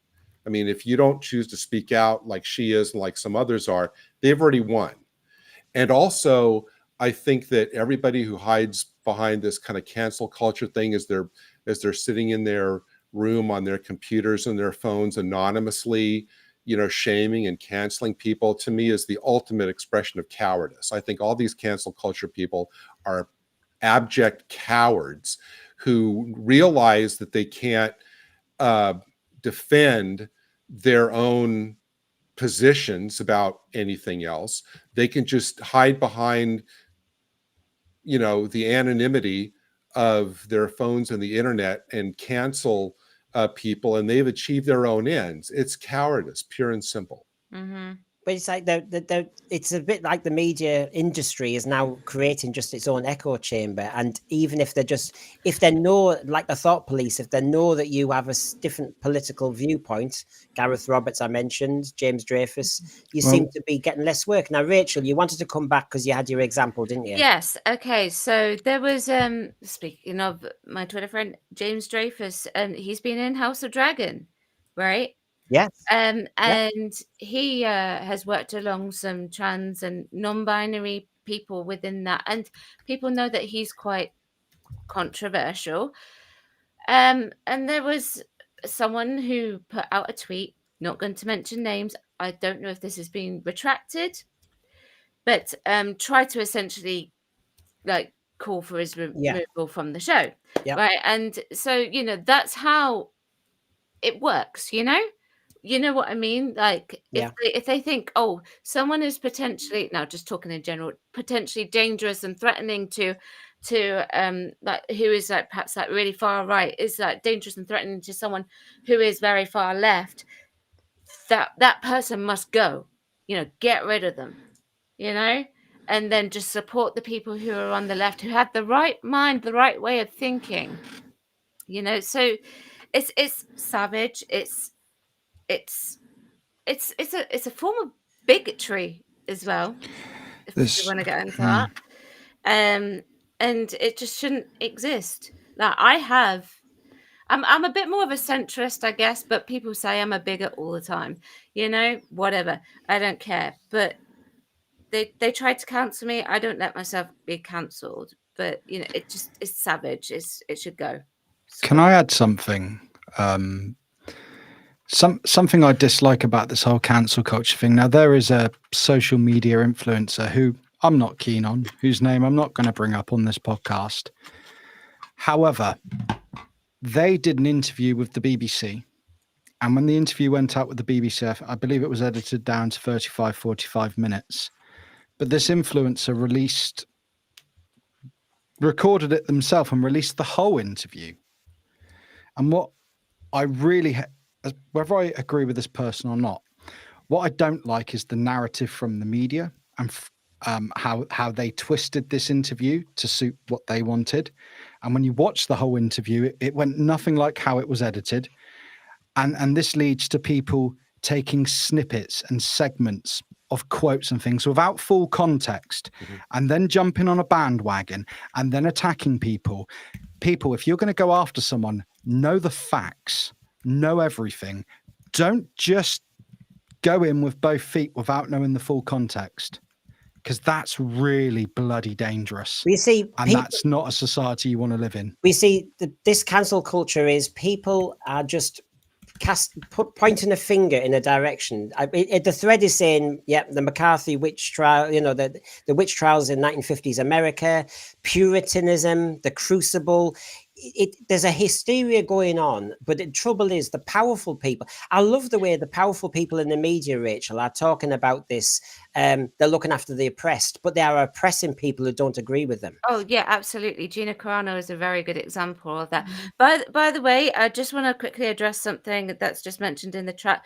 Yes, Neville, you're absolutely right. It was the tweeter who was inciting hate. It wasn't James Dreyfus. He said he got along with those people absolutely fine. But yes, you're right.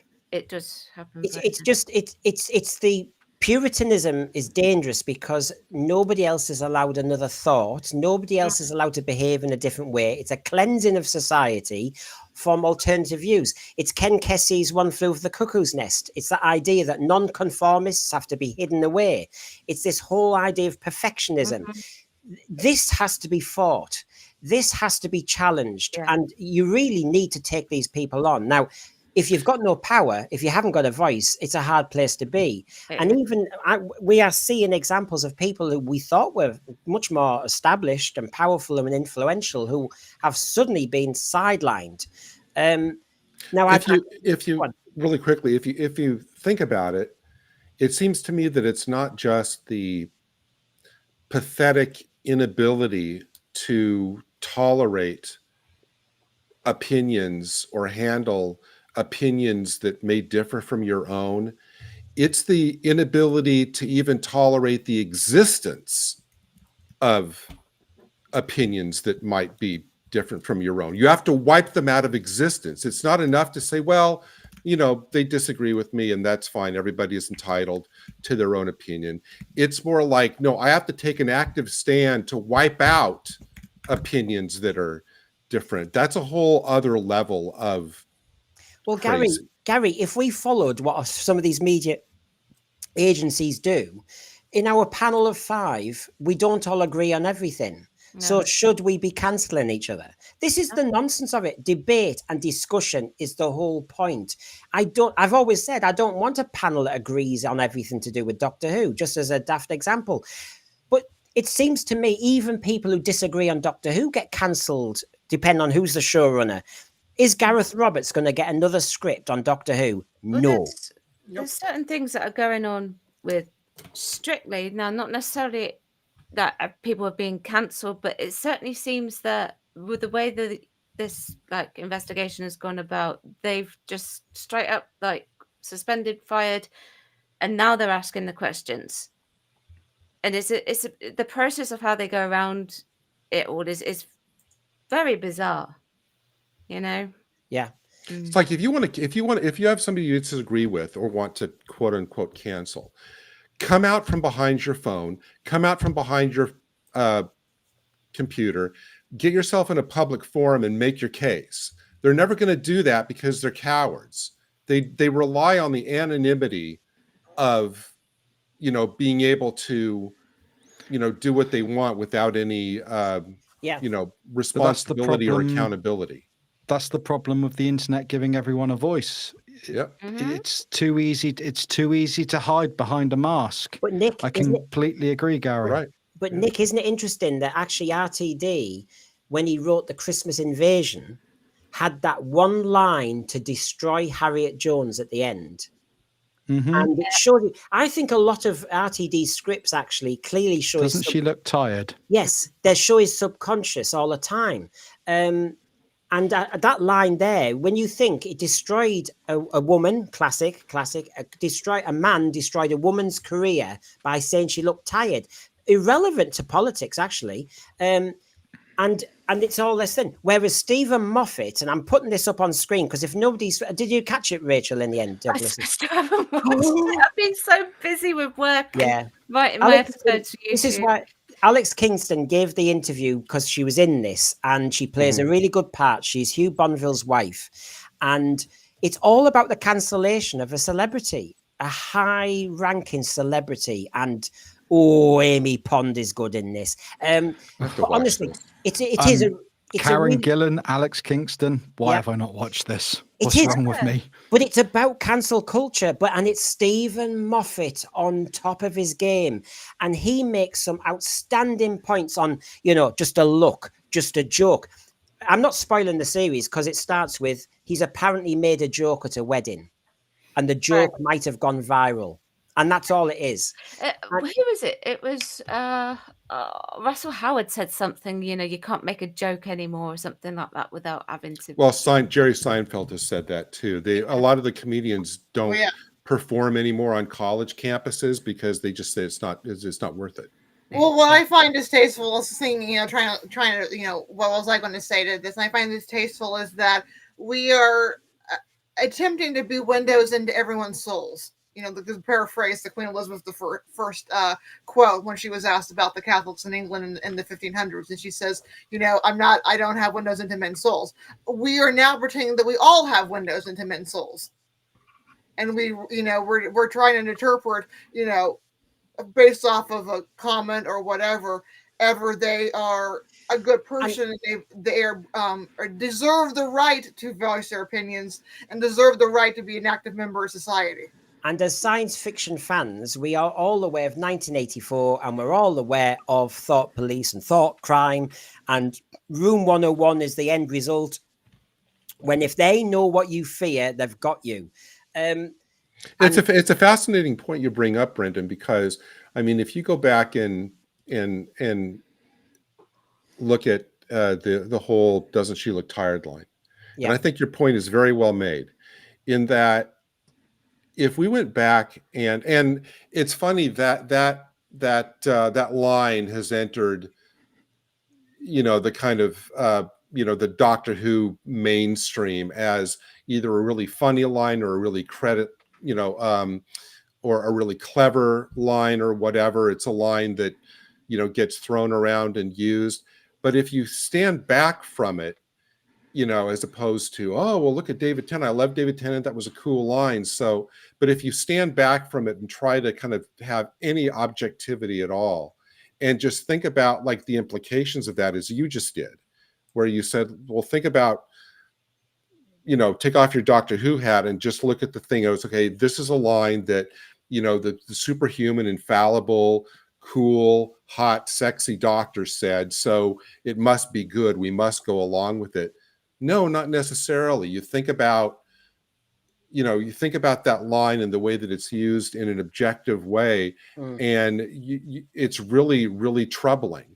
And if you then proceed from that to, I think that it would be really interesting to go back through the original RTD era and kind of reevaluate it for things like that. I bet you there'd be a ton of stuff like that in there that would need to be reevaluated. One of the comparisons with RTD1 and RTD2 is if you think of the Dot and Bubble ending, which if he wanted to make a strong racial point of these white supremacists on this planet, on Fine Time, the Doctor was given lines by RTD to say he'd take them to a planet to save them, whereas RTD1 had Harriet Jones, who, can you please tell me what was so evil about her? The Doctor wanted her finished off. The Doctor wanted her cancelled. And yet the second time we have RTD, he wants to help racists find a colony somewhere. RTD. That's interesting. Well, that's what I mean. I don't understand it. 1 minute, Harriet Jones. It was a mistake. We all would have fired that laser at that ship, wouldn't we? Yeah. I don't care what anyone says. Yeah. You're threatening the human race. Sod the Doctor. At this point, you're going to. You got people stood on ledges a bit. Right. We all would have pressed that button. And anyone who says different, I don't know. But We RTD obviously wanted us to side with the Doctor's point of view because it was the Doctor saying it. Yeah. Mhm. And it's And also the Doctor is going after a woman for her looks. Doesn't she look tired? And the Doctor, yes, Well, the Doctor yeah. was finishing off a female politician. Because easy to women, do. when we look tired, we lose our looks. You know, we can't function if we're tired. You know. And there's an example of cancel culture in But earlier on- 10th Doctor. But earlier, Jackie Rose's mum said, so I can't remember the amount. I'm £12.50 a week better off under. They're praising her. She's helping the people, and one decision, which was to help the people, because you can't rely on the Doctor's always going to be there. That's it, Nick. Richard Brown's saying it. She just saved the Earth. The Doctor isn't always there. And can we just say, I know RTD1 then rewrote her a bit so that she had the subwave network. Okay, I think he realized he'd made a mistake, a bit like the Meta Crisis Donna. It was a horrible way to finish a companion off, and he thought he'd try and change that. But the Harriet Jones thing, it's all part of a narrative arc, isn't it? She was too tired and needed sacking in the Christmas Invasion. By season 4, she's been brilliant and she's had a subwave network. Now, but you've got Harriet Jones back. You've got Harriet Jones, who makes a decision that I believe 99% of humans would have made. Then you've got Martha Jones later on in the episode where Harriet redeems herself with the Osterhagen key, and they're going to blow the Earth apart. I mean, who's pick where you're going to go with your morals? RTD tried to rehabilitate Harriet Jones after cancelling her. Isn't that the blooming point? People should be challenged properly in free debate, not sneakily killed off and cancelled. And RTD suddenly wants it his way and rehabilitates a character. Well, I'm sorry, but we've listed characters tonight, real people who have had problems in their career because of that sinister finger pointing, nothing proven. And of course, they don't get rehabilitated because the media is actually worse than that. So yeah, I think Harriet Jones is one of the best points, and RTD just gives the game away on how he. I really liked Harriet Jones. MP, Fly Down North. She was great. She was brilliant. She would have been brilliant in the TARDIS. She was so good. The Doctor's chummy with Winston Churchill, who, as Prime Minister, didn't make some great decisions, historically, down the line. Hey, listen, Doctor Who fans have to be aware, and we may be on Wednesday talking about a certain story with remembrance in the title, but can I just say, didn't the Doctor, in remembrance of the Daleks, fire a genocide bomb at Skaro? Excuse me? Yeah, they had it coming. And then the Doctor, later on in his lifespan, gets a Prime Minister sacked because she's tired and excuse me. This is the canon I like. Which actually, with the Doctor, that doesn't make any sense, because isn't the Doctor's favourite planet Earth? Mm-hmm. Mm-hmm. Yeah. Again, I think what this indicates, and I think, like I said, I think a kind of a stroll through, RTD1 era would probably be really revealing that even back then, because everybody right now is drawing a line. We're a culture of extremes, and so the extreme we've drawn now is that RTD1 was great, and RTD2 sucks because it's not RTD1. But clearly, just the last few minutes have shown, then no, there's probably more than just this instance. That even back then, RTD was using the Doctor as his own personal mouthpiece. Oh, look at that. This is my friend Jojo, who came along tonight because I said, Jojo, come and watch us. Oh, well, Jojo, brilliant point. She undermined. There you go. A woman undermined a man's authority and in the Doctor, so he had attacked her personally, and that's RTD being sensitive. That's not what RTD is doing now at all. Oh no. Oh, Then no. we got that RTD 1 and 2 thing, haven't we? Well, hell of a good point. And this is very good, Jojo. Welcome. You know, we emasculate the Doctor now on Doctor Who.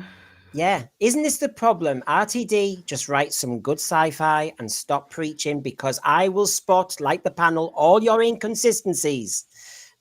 We have a memory.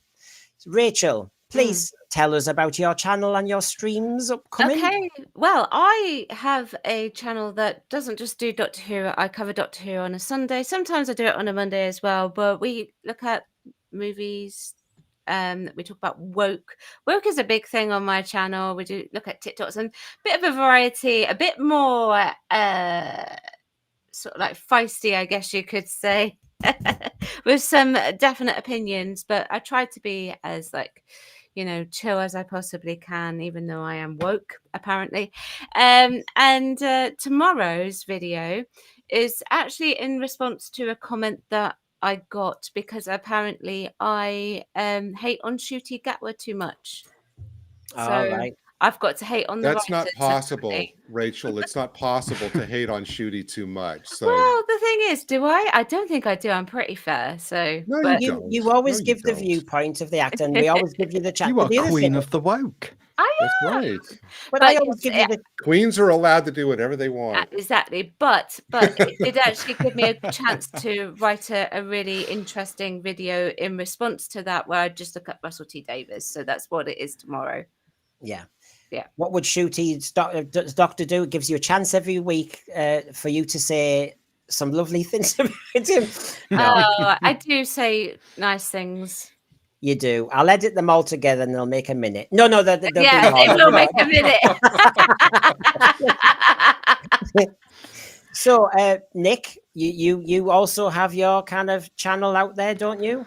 I do. My channel is called The Action Popcast. We are there on YouTube. Primarily, I do pop culture podcasts. The other week, I did a podcast on the decline of physical media. Please do go and check that out.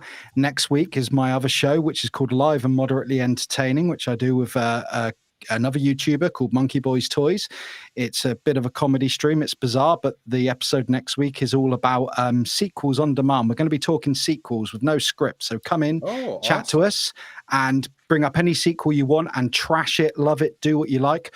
Or check out the video yesterday where I went out and I nerded out at a Star Wars cosplay event and looked at Star Wars toys and all the cool stuff. Come check us out. You might like it. And when is that going to be? Stuff. When is the sequel stream going to be? The sequel stream is going to be on I believe it's the 10th. So 6 days from now. It's me, Monkey Boy. Sorry, Gary, we have a puppet as well that pops up occasionally. I do apologize. No need to apologize. But we're literally just going to be talking about sequels. Normally we have some sort of research for our shows, but this time we're going in blind. We're going to talk about sequels we loved, we loathed.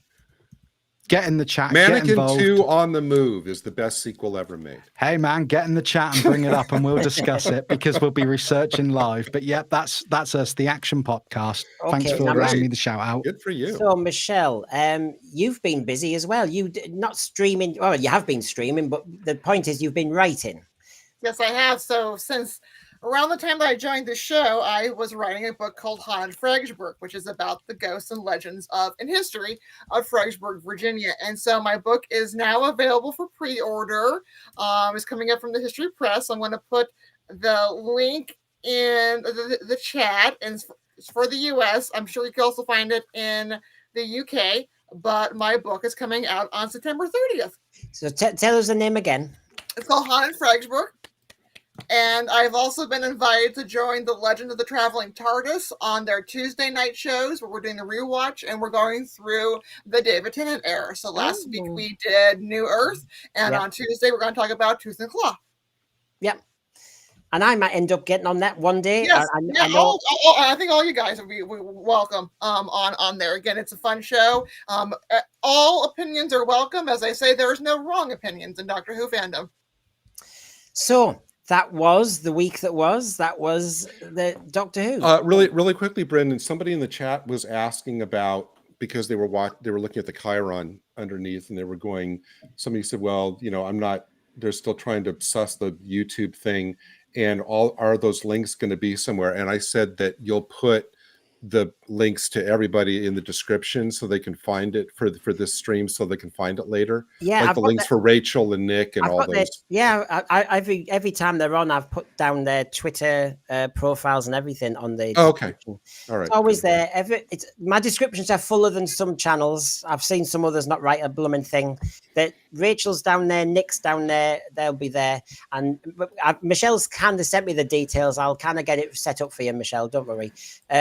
So thank you, everybody. Thanks to a very, very busy thread, but I'm starting to see this as kind of a vibe now. That was a tasty one. Thanks for your time, everybody. Thanks, Rachel. Thank you. Have a good week, Rachel. Well, I'll say have a good week. I'll see you Wednesday, hopefully. Yes, I'll be there on Wednesday. Should we say what we're doing properly? Remembrance of the Daleks. Yep. Whoa. Oh, one of my favorites. That's right. One of the best genocide stories the Doctor ever did. Yeah. So good. So good. If anybody's got 7 p.m. on Wednesday, Remembrance of the Daleks, but Brendan, I'm not just going to eulogize. I will challenge. I will question. Nothing's perfect. It sometimes has things in it to discuss. Gary, thank you for your time tonight. Thank you, sir, for having me. Always a lot of fun. Well, it's been a good laugh. We have a laugh, and we got very deep. That's right. Nick, we cover the spectrum. We certainly do. Yeah. And Michelle, thank you again. Right, I think it's time for us to go. So good night, everybody. Good night. Thank you. Bye, Dagan. Subscribe. What happened? Out there, then.